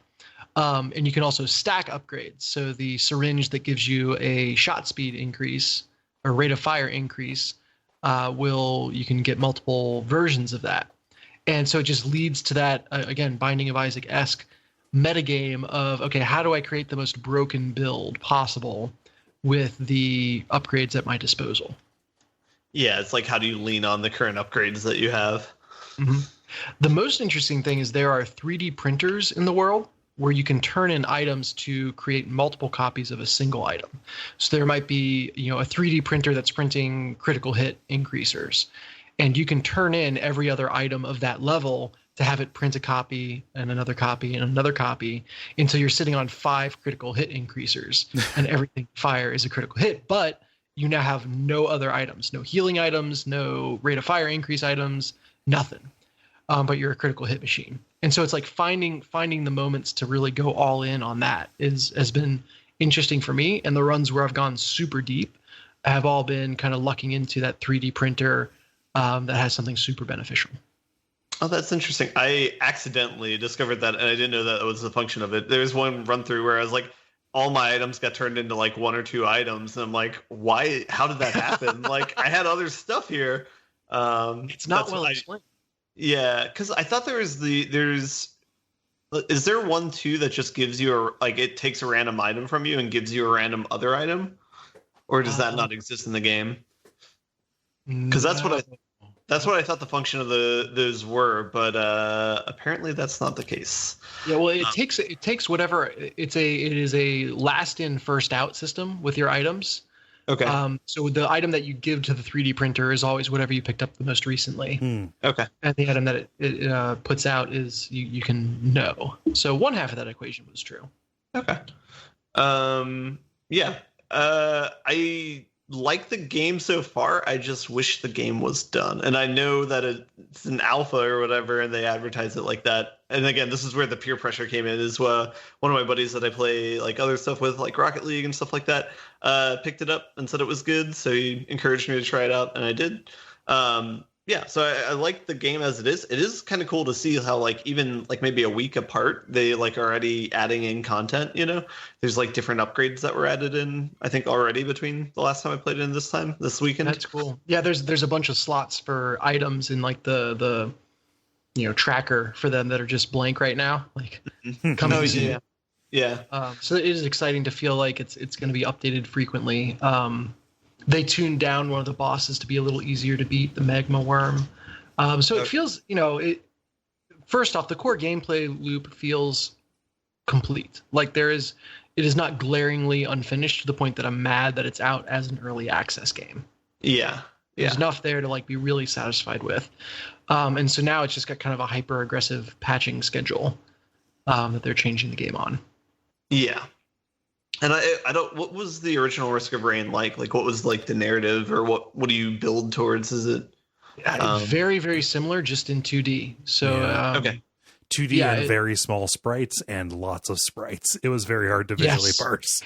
And that happens too in this game if you get super deep, especially if you go all the way around the horn and kind of restart at the beginning levels. Minor spoiler: if you get far enough in the game, you go back to level 1, just a harder version of level 1, which could be a temporary fix for an unfinished game. I'm not sure, but at a certain point, you're just holding down your primary fire button towards a wall of enemies that you can't even tell what's in it. And just hoping that you do enough damage to stop the wall before it overwhelms you, and you kind of lose any semblance of strategy. But at that point, the fun of the game is feeling like, yep, I've created this critical hit machine that's launching 6,000 projectiles a second, and everything explodes. It's a little bit okay in my mind that there's not a ton of high level strategic play, because that's your, the high level play is your reward for doing the early and mid game well. It should be a power trip. Mm-hmm. I don't know. I don't know what you think about that or how far you've gotten. I mean, I've gotten to the difficulty. But yeah, I mean, I would like something, either some sort of persistence in your progress that you're making, or like some sort of like goal, I guess, to go through eventually. So I think I'll probably enjoy this game a lot more when maybe that's added. I don't know if that'll be added or not, or if the final product's just, like do as many waves as you want. I mean, I guess it'll get better as like they add more content and it's like more varied, I guess. But enemies that force you to play differently, I think is probably the big thing that it needs right now. And I think so right now I only have 3 of the hero classes unlocked. So I know there's maybe 2 or 3 more to still get, but I don't know. The core gameplay I think is good. But yeah, I think this is a personal thing where it's like I shouldn't play games that are in early access, and because I usually like to see a completed product. But no. So I shouldn't invite you to play it after the podcast. I am going to be playing something else after the podcast, which I will talk about sometime soon. Yeah, well, I played Risk of Rain 2 with some fellow Ducks, so thank you guys if you're listening. It was a wonderful time. Infinitely more fun with multiple people than alone, and alone is pretty fun. So I think as a game to kind of veg out and play with some friends, it's great. Yeah. For as much as I alluded to the original having too small sprites and too many of the sprites, it was kind like unexpectedly easy to fall into a flow state with it. You did end up kind of figuring out at what pace and kind of in what geometries the game expects you to move and dodge and stuff like that. Is that the case here? You can definitely get into a flow, especially I don't remember upgrades being as frequent in the first game as they are in the second. Like the map is just littered with upgrade boxes. Nice. And so once you get a little money in your bank account, just kind of bouncing around from upgrade to upgrade is a lot of fun. Yeah. And most of the time it's just a box that you open and you get what you get. Some of the time there's a stand of 3 and you can pick one, and just that little bit of agency keeps you engaged, so you're not completely zoned out. But you just it's funny, the looting path, I guess, I don't know what to call it, is very reminiscent of what's fun about the early stages of a battle royale game, where you kind of drop in your favorite location and then you kind of have your route that you scramble through to find the loot that you want. Do you guys know what I'm talking about? Do you guys do that? I've not played too many battle royale games, but I can picture really what you're saying. Genre. Yeah. Oh my gosh. Okay. Yeah. So at least the way I play it, it's like I know where I want to go, and then I've got this kind of paper route that I just go through to pick up stuff. No, you're just in the wrong neighborhood, Trendy boy. Yeah. So why are you laughing? It's a sense of hey now. It's a sense of flow that's very akin to that. Yeah. Cool. Yeah. Which ducks were you playing with? Let's see, Julia H. And then another person who I only know by their Steam name. And then someone else was talking about it, but I haven't. I think Dylan H. was talking about it. Yeah. But I haven't gotten to play with him yet. Cool. Yeah. So wonderful times. Risk of Rain 2. Yeah. Do you have anything else, Dennis? No, those are my big ones, although I will talk about one of the things that David talks about. Okay. Go ahead. You're better at this than I am. Well, I was gonna segue to Ben, but what have you and David been playing? Yeah, well, I feel like I've been doing a lot of talking, so I'm going to try to be as brief as possible. Well, carries the show, Dennis. No. Yeah. Say the name of it. Say the name of it, and then David can pick up. I feel like I have to do it a certain way, though. So let me just give me a second here. Oh, is this going to be hurtful? No. Is this a pitch? I hope not. Dennis and David have been playing the Strange Brigade, dropping into waves of horrible mummies to shoot with awesome alliteration. Ah, yes, the crack of the bat. The boys of summer are out there on the turf and the clay. Yeah. Yes, the Strange Brigade, which is 100,000,000% better because it has a narrator like that, taking you through everything that happens. Okay, so David. All kind of dynamic, sort of Bastion style. Nice. So David, tell me what the Strange Brigade is. Okay, so basically it is Left 4 Dead with funny accents and British Age of Adventurism, kind of pulp fiction setting. In particular, at least the initial wave of settings, and they kind of imply that there will likely be expansions in the future, are set in Egypt. And so you're basically blowing away mummies and undead temple guards and stuff like that as you attempt to track down a evil Egyptian queen that's been unleashed on the world. So only like just a dash of problematic. Yeah, there's high potential for problematic, but they handle it reasonably well. Okay, yeah. I was mostly joking about that, but yeah. Continue. Yeah, so I do feel like on that front, I think at least some of it kind of gets a lot of mileage out of just none of it being at all serious. Mm-hmm. And then, there's also something to be said for the cast of playable characters being incredibly diverse. So, both in terms of, gender, ethnicity, things like that. Yeah. Do their abilities, like, can they do different things or does everyone have this? Okay. Yeah, so each person has a class, and Dennis, I don't know if I've only played the one class and you've played the one class, so I don't know what your character's class like versus mine or whatever. Class is hyper generous because every character has access to every weapon and every grenade.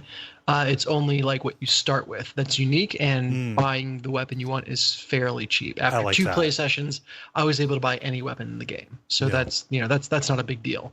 It is their amulet powers that make them relatively unique. Each character has 4, although I would argue that really all the powers kind of do the same thing, just in different ways.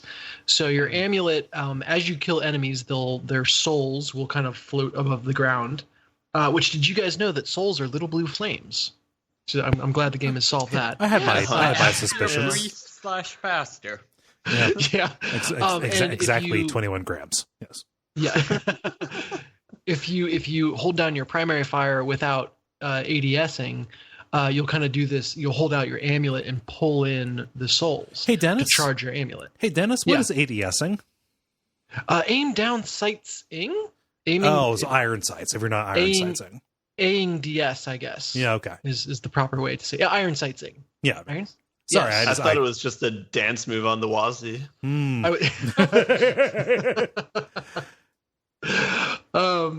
So you can charge up your ult with kills, and then unleash a powerful attack that ideally, if you use it right, kills a bunch of enemies all at once.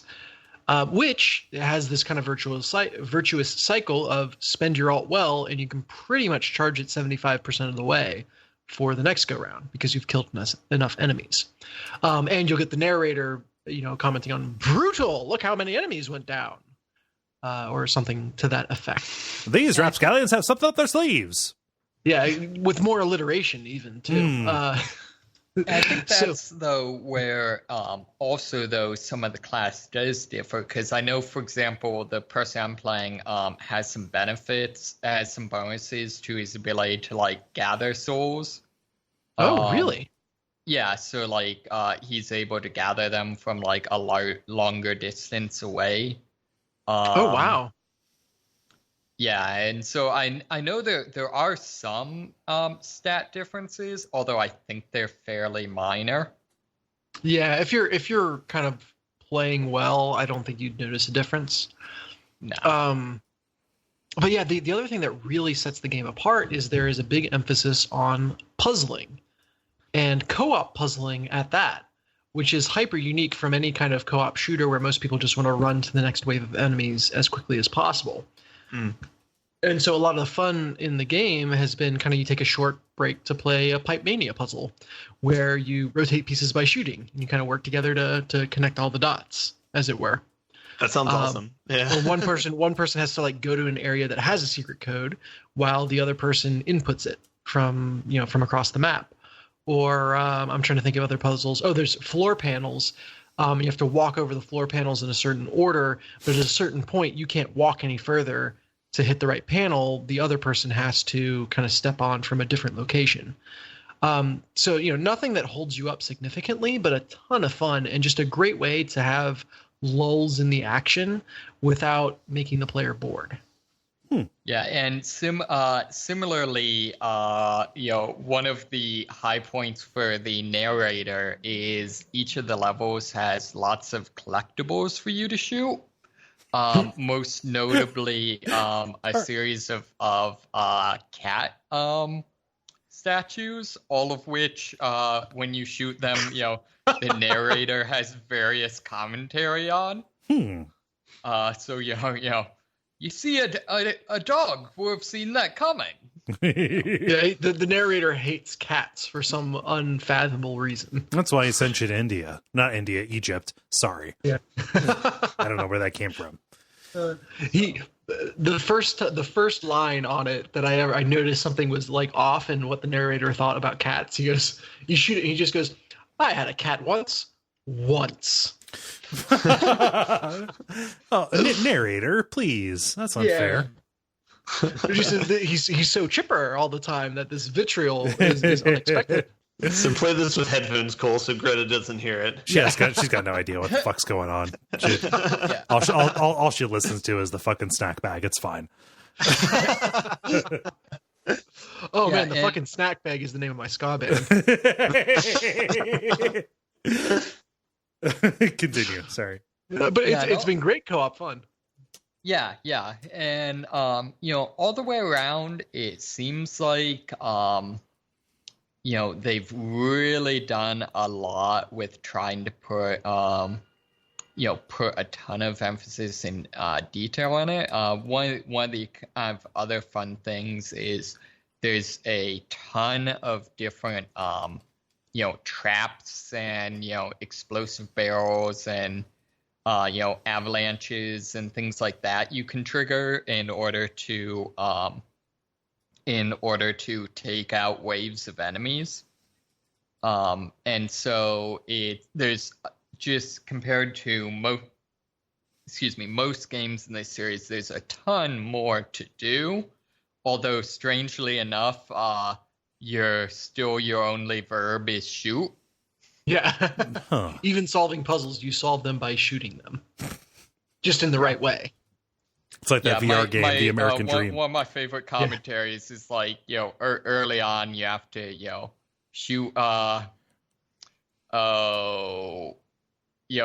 shoot through some barricades, and it's, the strange brigade faces their greatest enemy, wood. But they will defeat it with the power of bullets, or something like that. This does seem like an excellent upgrade to like Left 4 Dead, where it's not just shooting zombies, but you still have that same like platform to experience that with your friends with.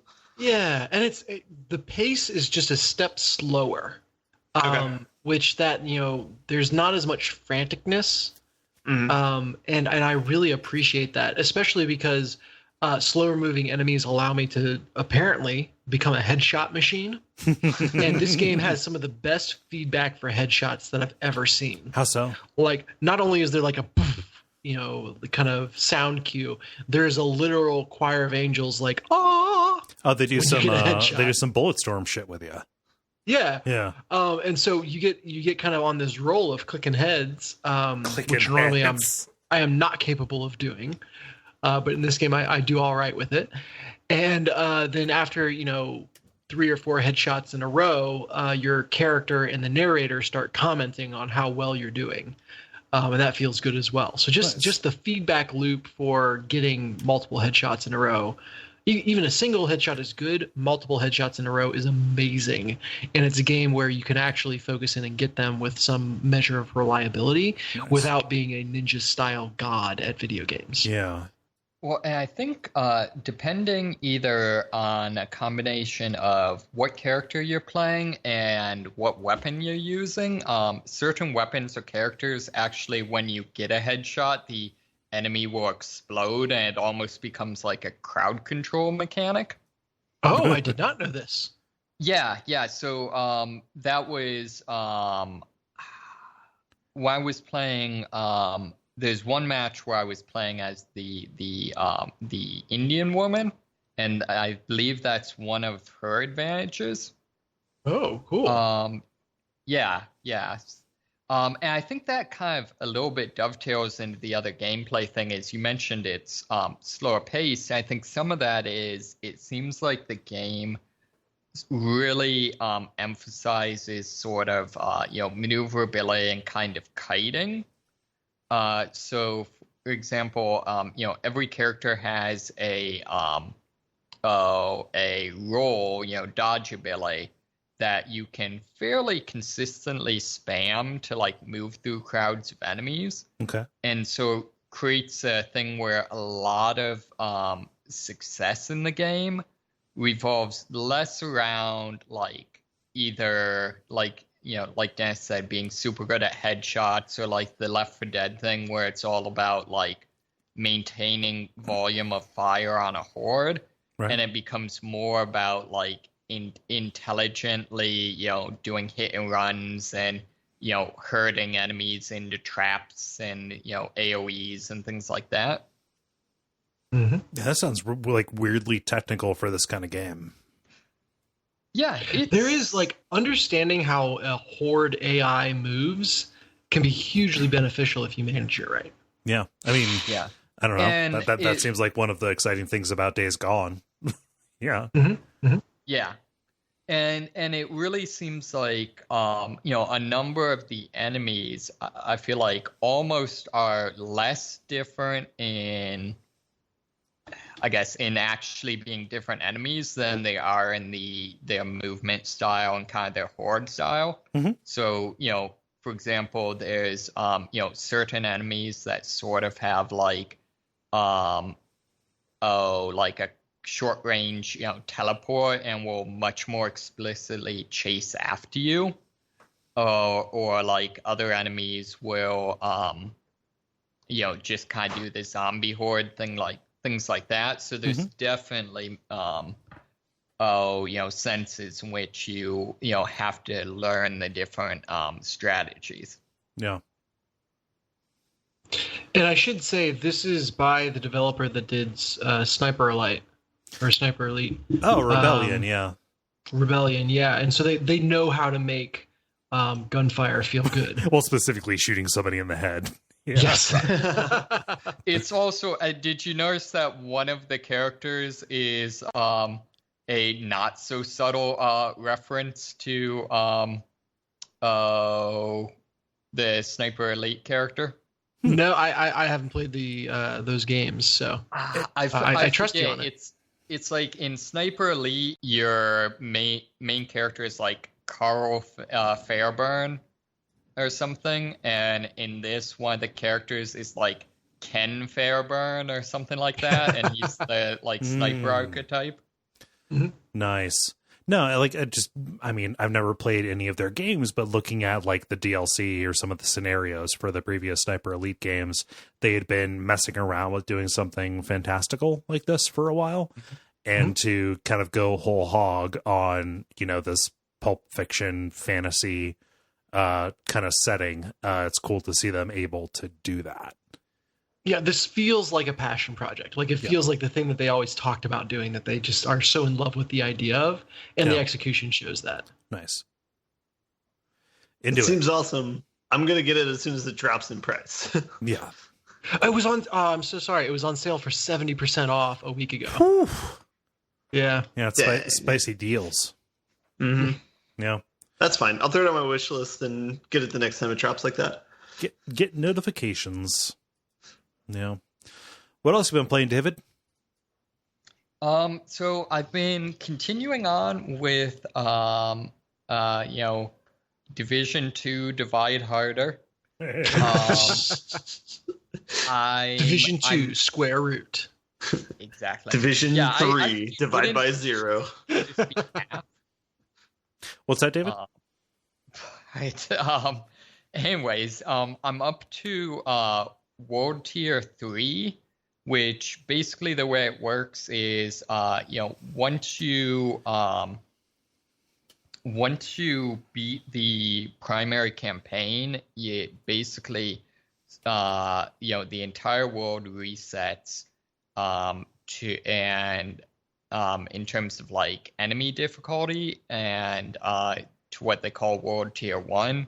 And then, as you make your way through the end game, basically periodically you go up a world tier, and it's kind of just everything across the board does a jump in difficulty. And so there's five world tiers, and I'm just about ready to take on the mission to advance to the fourth one. So that's I don't know, that's kind of fun. It's it's very much now in the end game, the just kind of run fairly similar missions, but with more over the top abilities and harder enemies and those sorts of things. However, they do introduce a new faction after the game ends that are called the Black Tusk. They're basically are mercenaries, and they're kind of interesting in that they have access to a lot of the same technology that you do. So as you're fighting them, they'll be like sending out drones and robots and things like that after you. So that really changes up the gameplay a lot, and fighting them tends to emphasize a much more tactical approach. So, a lot of their technology can, really mess you up, but at the same time, it often will have like weak points you can attack to take it out very easily. Okay. So that's kind of fun. I'm trying to think. Other than that, not really too much to say. It's kind of interesting watching, just within the I guess kind of the macro of the game or the meta of the game. They're very much getting through some of their growing pains, most notably a lot of the weapons that are like class specific, meant to be ultimate weapons, are almost completely useless. As happens, yeah. Epic weapons tend to do that, yeah. Yeah, so there's things like, and all of them have extremely limited ammo. So that's kind of interesting. So as example, I've only had one exotic weapon drop, and it's basically a shotgun that its special ability is it does increase melee damage and gives you a buff if after you melee the enemy, you then like immediately kill them. The only problem is if you're close enough to melee someone and they're not dead when you're done melee them, you're almost certainly not going to survive. So it's there's definitely some things they need to maybe rethink. So hopefully they're they kind of learn from it or are able to improve. Yeah. Do you know, like, have they publicized their roadmap? Like, are they going to bring more content in? I mean, obviously they are, but like, is it on a scale that will like keep you coming back, or are you just kind of gonna let this one fade? Yeah. So they've definitely have a roadmap. They just released basically, each of the factions has the enemy factions has their home base. That's kind of the ultimate mission for them, and they tend to be more extreme set pieces. So for example, the one that has stood out so far is the True Sons, which are kind of the like the alt-right militia type of group. Okay. Basically their faction base is the Capitol building, and so the way you raid it is some of your allies basically like launch smoke bomb mortars onto the field in front, and you then have to like basically charge across the mall while under artillery fire before the smoke dissipates, and they can actually start specifically targeting you. Intense. Yeah, so it's really, really cool. And having fight outs like on the top of the rotunda and things like that are just really neat. And so they just released the kind of faction base for this endgame faction I was talking about. Mm-hmm. They've talked about that future releases are potentially going to emphasize some of the areas kind of around DC. Mm-hmm. Which could be very interesting, especially depending on like how far you how far out they take you. Because for example, Baltimore is already a post-apocalyptic dystopia, so I'd be interested to see what it looks like after the disaster. Baltimore is already a failure of the system. Yes. Right. Exactly. What I'd really love to see is actually in the what is it, Fallout New Dawn or Far Cry New Dawn? Well, which also could be Fallout New Dawn in this case.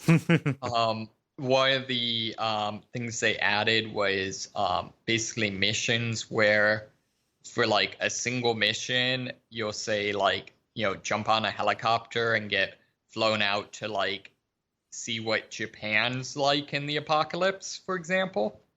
And I think they could do some really interesting things with that in the Division, with kind of doing some greatest ofs of various landmarks. No. So like I don't know, setting a mission on Alcatraz maybe or something like that. Yeah, I get that Assassin's Creed heat.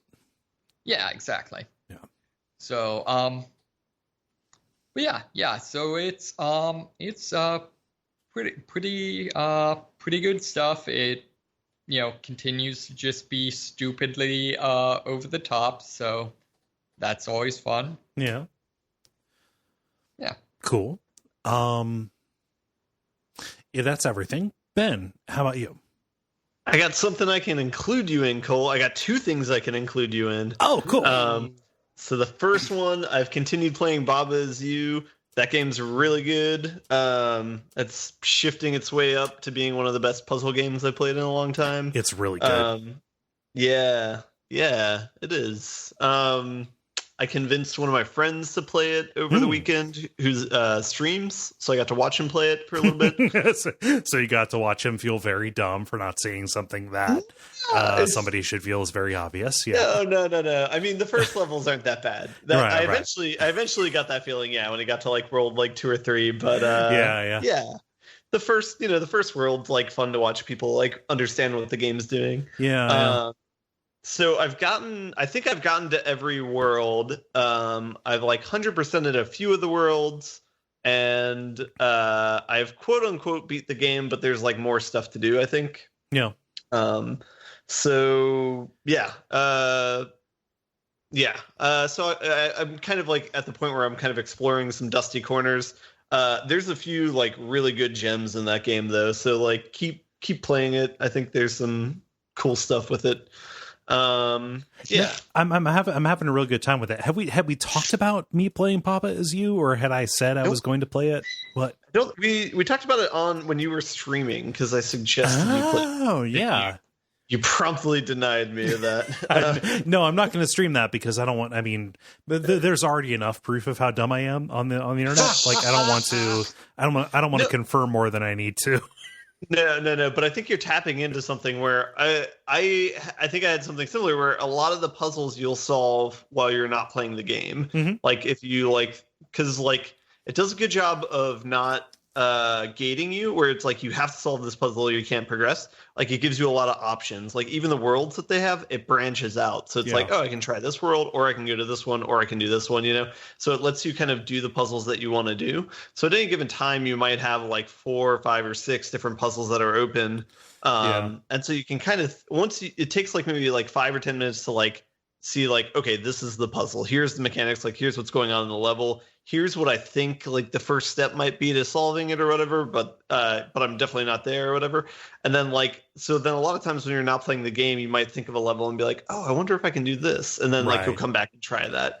It's a game that feels specifically designed to create those moments because I mean the mechanics are relatively complicated, but this is the game where the actual logic of the game is represented as blocks you can push around and you can change what different objects do. So the entire, I mean, at least so far that I've seen, the entire like secret of this is that it kind of forces you to constantly reframe what is inside, what is outside, and what is the box. And like sometimes that change in perspective only arrives with distance, right? Mm-hmm. So I feel like I set myself up really well to play this because I played it when I was traveling. Like I was like, okay, I'm going to be going to Milwaukee and I want to have something to mess with in the hotel. And I just got that and messed around with it there. I'm like on world 3 or something like that. Okay. And I'm probably hitting about 1 or 2 puzzles a night, honestly. And the worst thing that you can do is force yourself to try to complete a world when like something new opens up. Like the first puzzles of that world are not necessarily going to be harder than the puzzles of the worlds that are already open to you, right? Mm-hmm. Yeah. Mm-hmm. Yeah, it's just usually throwing more words at you or more mechanics at you. Right. Yeah. Or forcing you to question more assumptions about the way this particular, like, I mean, it's like syntax, the way the syntax works, right? Mm-hmm. Yeah. So when I was watching my other friend play too, I started going back through the worlds, like the first world and the second world and stuff, and started trying to like 100% them because in addition to the regular puzzles that are in a world, they'll have iterations as well, where it'll be like a more difficult puzzle where it's like, okay, here's how you solve this puzzle the first time. Now I'm going to remove this element. You can still solve the puzzle, but how do you do it? There are a couple of those where it's like the same geometry of the map, but it just kind of goes deeper and deeper. I love those. Yeah. So those were fun to do as well. I don't have too much more to say about it outside of that. It's really good though. Maybe at a certain point, I would like to watch you stream it. Yeah. Because there's some moments of the game that I'd like to watch you play, but I don't know. Maybe we'll get there. I don't know. Whatever. Yeah. Maybe I will get confident enough. And like, I'm mostly playing it up for comedy. Like, oh yeah, this game it makes me look like a dummy. I think that mirrors a lot of people's kind of experience with it because it is a game that requires you to learn its language. Again, quite literally, it's syntax. No.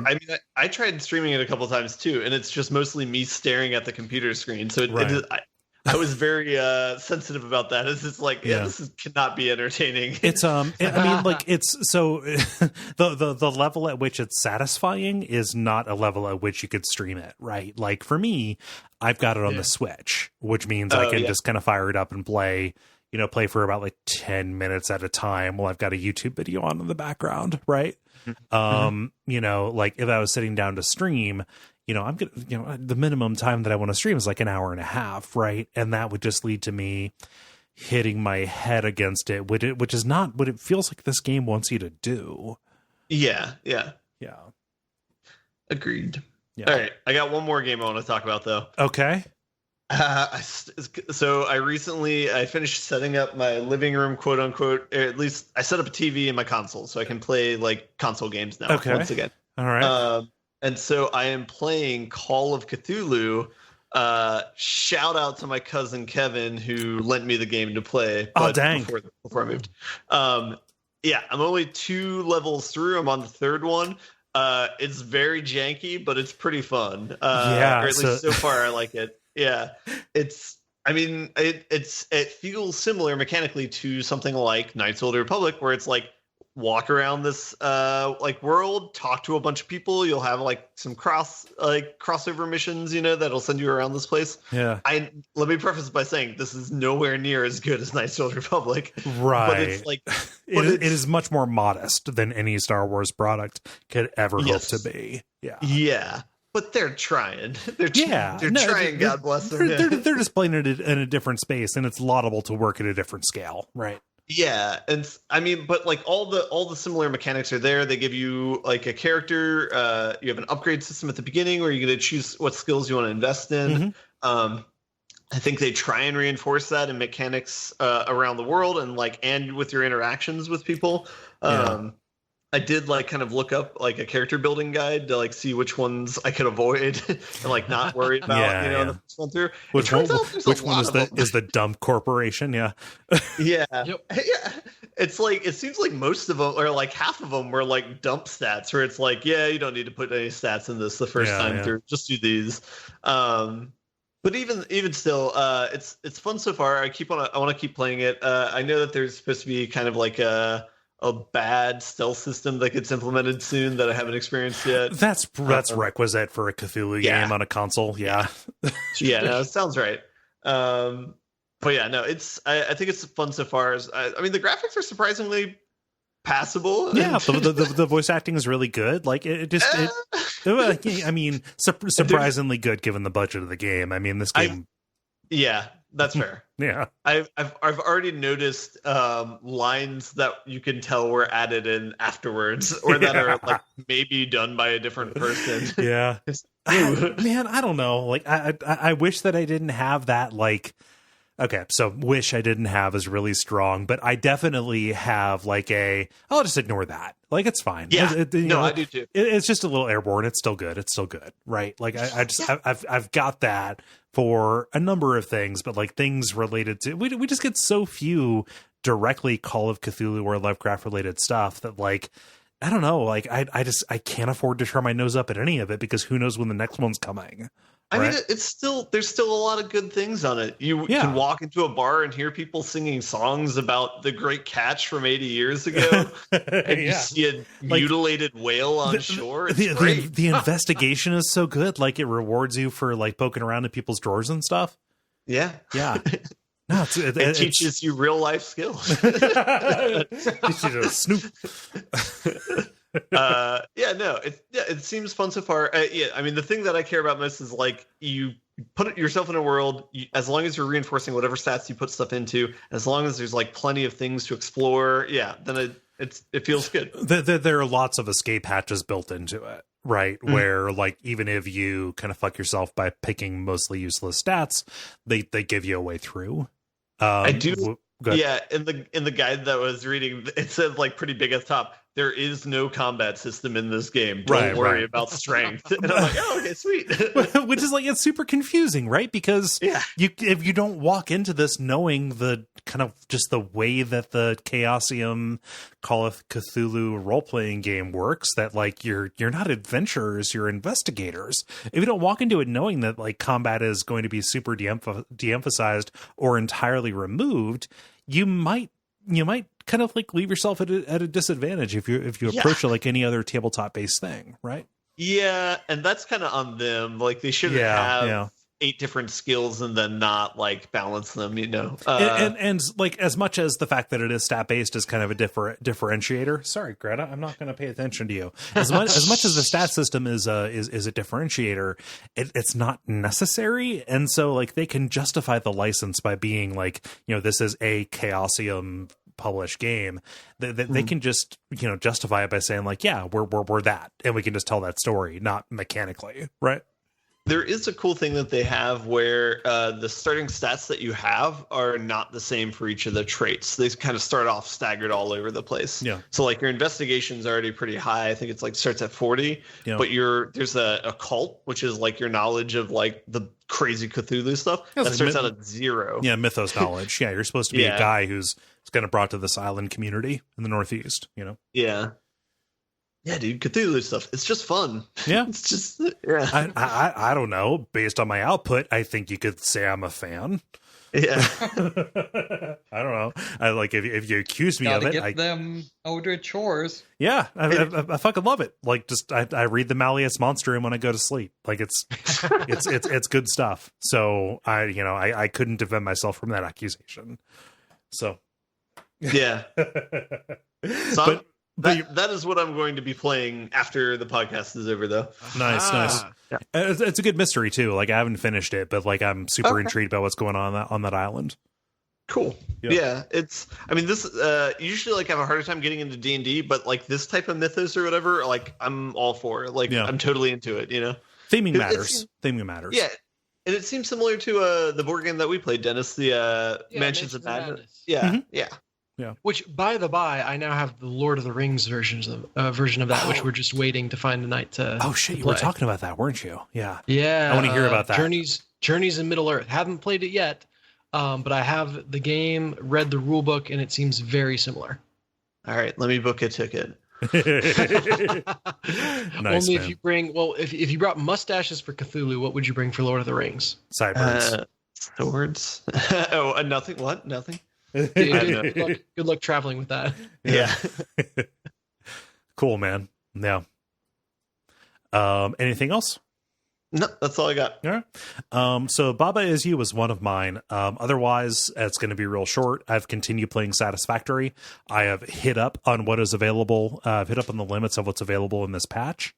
Cole, tell me about the ping system in Satisfactory. I mean, I'm playing it single player, so it is something that activates and replaces my left click, and I get real frustrated by it. No. Satisfactory is real good, y'all. I put about probably like 50 hours into it. Holy cow. Yeah, no, it's real. Like this is definitely like falling like straight into the Stardew Valley. I like Stardew Valley. Yeah, anything but. Like I put 120 hours into Stardew Valley over the course of like a month. It was not healthy. It falls into like the Stardew Valley / Frostpunk kind of valley for me. It's real good. I am kind of resigned to the fact that I'm going to follow its development. Mm-hmm. So Satisfactory is the 3D first person kind of take on Factorio, where you have landed on an alien world and you are kind of tasked with exploiting its resources by building a factory out of different kind of materials that you find, and you unlock different technologies by tiers and stuff. I have reached the point where I have the fastest conveyor belts that I can get, and I've built like geothermal generators, so I can decommission all my coal generators, so that coal can go to making steel, and that steel can go to making superior structural elements, and I can take that and also use oil to make plastic and rubber, so I can make kind of circuits and advanced computer components, so I can make manufacturers that will take 3+ ingredients to make new stuff. And I have found a layout that is perfectly modular. So if there are any bottlenecks or if there are any shortages, I can just build up new levels of stuff because this is 3D in order to make sure that there is a perfect flow of resources into my manufacturers and expand that apace, and also go about this gigantic world that is here and find new resources and new nodes and build the conveyor belts that will send the resources back, or build trucking lanes that will bring oil or whatever from place to place in order to keep things humming, so that whenever the new patch drops, I can adjust my factory to make whatever it needs to make. Nice. It is constant optimization. It is constant mistake fixing. And it is constant reevaluation of any assumptions that I had about what would be efficient, given the way that these things kind of fit together. I think you just described existential dread. No. I described the way that I live, and if you categorize that way, then I have a lot of questions to answer. No, it's really good. And to at this point, like, I'm sitting down and playing it probably like 20 minutes at a time, and it's like, all right, I quit the game, and I think I've got a real bottleneck at the screws. I need to find a way to get more screws because I need more reinforced plates. All right, so to get more screws, I need more iron rods. To get more iron rods, I need at least like one more steel. I need at least one more iron node. So I need to go find one and build the miner, and then like link that into the smelter. That will give me more. Oh, that smelter's maxed out. Well, I need to build a new smelter, and then build a conveyor belt balancer that will kind of deliver the right amount to whatever I need. Right. Man, God help you as updates come in for this game. I'm super looking forward to it. So the roadmap has a new update coming out like later on this month. So like realistically, like within a week or so, and they're gonna bring whole new tech trees and stuff, and like the the conveyor belts that I have, like the weird conveyor ladders that I've got going on, like the coiled pigtails of conveyor belts to like raise and lower resources, and the stuff that I produce, like that can be replaced with these higher level like straight up conveyor elevators that I build. Recently, like just in the stuff that they shipped, they recently gave me the ability to build programmable splitters. So I was able to like rip and replace a good number of my infrastructure with these splitters. Again, the stuff that would take an input and then split it based on what's on the input. Sending like this resource that way and that resource that way, etc. I could replace all of those with like the smarter infrastructure, letting me compact it and build it more vertically as I want to, right? So I'm super happy to be on this curve where they're releasing stuff roughly like, 1 month after the other, where I can refactor it, as opposed to, being on this curve later where all this stuff is apparent to me. Because if they were not causing me to rebuild stuff, I could see it getting kind of boring. Sure. Yeah. Very cool. Satisfactory is a really good game, guys. This is like game number 3 that's in alpha that I will get when it finally releases in earnest. Yeah. Give in, Ben. I have no idea when it's going to come out. It's Epic Store only, so like that information is not necessarily apparent. Their current roadmap takes them at least 3 months out. So I could see them not releasing the full-on, even beta version until this year. But, however, what I will say is, I've gotten 50 hours out of this. And it is stable. It works. I've not really run into any kind of like bug that ends the game necessarily for me. Satisfactory is really good. I would not just, if anybody has that optimization bug, if somebody played Factorio, if somebody played Stardew Valley and ignored the message of that game that you don't necessarily have to optimize everything, this will probably speak to you.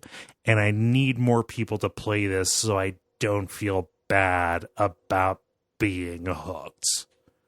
So if you could do that, then that would be fantastic. Go to twitch.tv/satisfactory. I thought about streaming it. I thought about showing off my factory. Yeah. Or a factory tour, but that might invite in safety violations, having that many people there. Yeah, I don't have a lot of railings. No OSHA. There's no real OSHA compliance going on. What I'm worried about is somebody saying, "Oh no, you could totally do this in half the space that you have. You just have to, et cetera, et cetera." I'm like, "Oh fuck, this is You've never even played this game. This is my goddamn week, isn't it? Fuck." Satisfactory is really good, y'all. And that's all I've been playing. Any questions about that? No, that's good stuff. Yeah. David? Nope. Cool. Ben? I will end with, I would rather play a release Call of Cthulhu than an alpha functional game. And I don't know why. It's just a personal preference. I get it. I get it. If Satisfactory was not so specifically built to be a trap for me, I would definitely let it lie. But it is. I get it. Cool. How do you all feel about buttoning it up? Buttons. The credit. Thank you so much, everybody, for listening to this episode of The Level. If you came out last weekend and saw me at the the Midwest Gaming Classic, thank you so much. I was super happy to meet you. If you didn't come out last time, come out next time. Watch for the announcements about that as it goes. Otherwise, keep in mind, we're going to be messing with the format a little bit as time goes forward.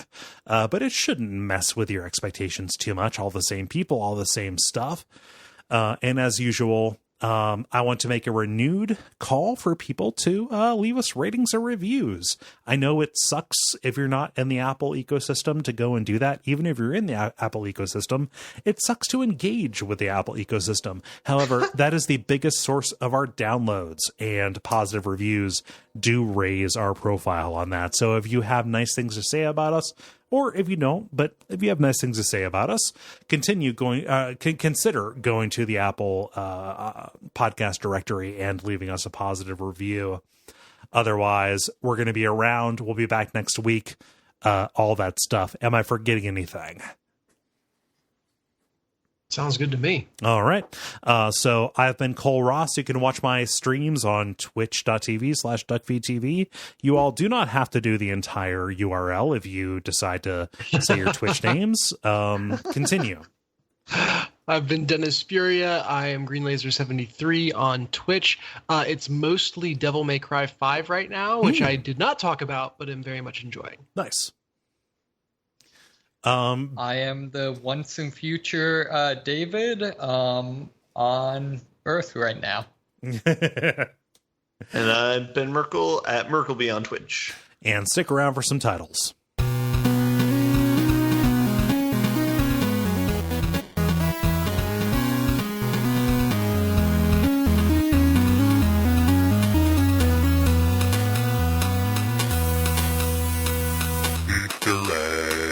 I'm sorry if I'm kind of sloppy tongued. That gin got up under me, so yeah.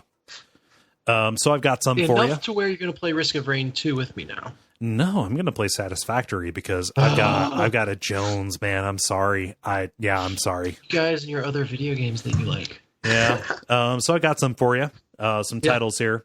Reverse Hearthstone. Kiting People. Dump Corporation. Yep.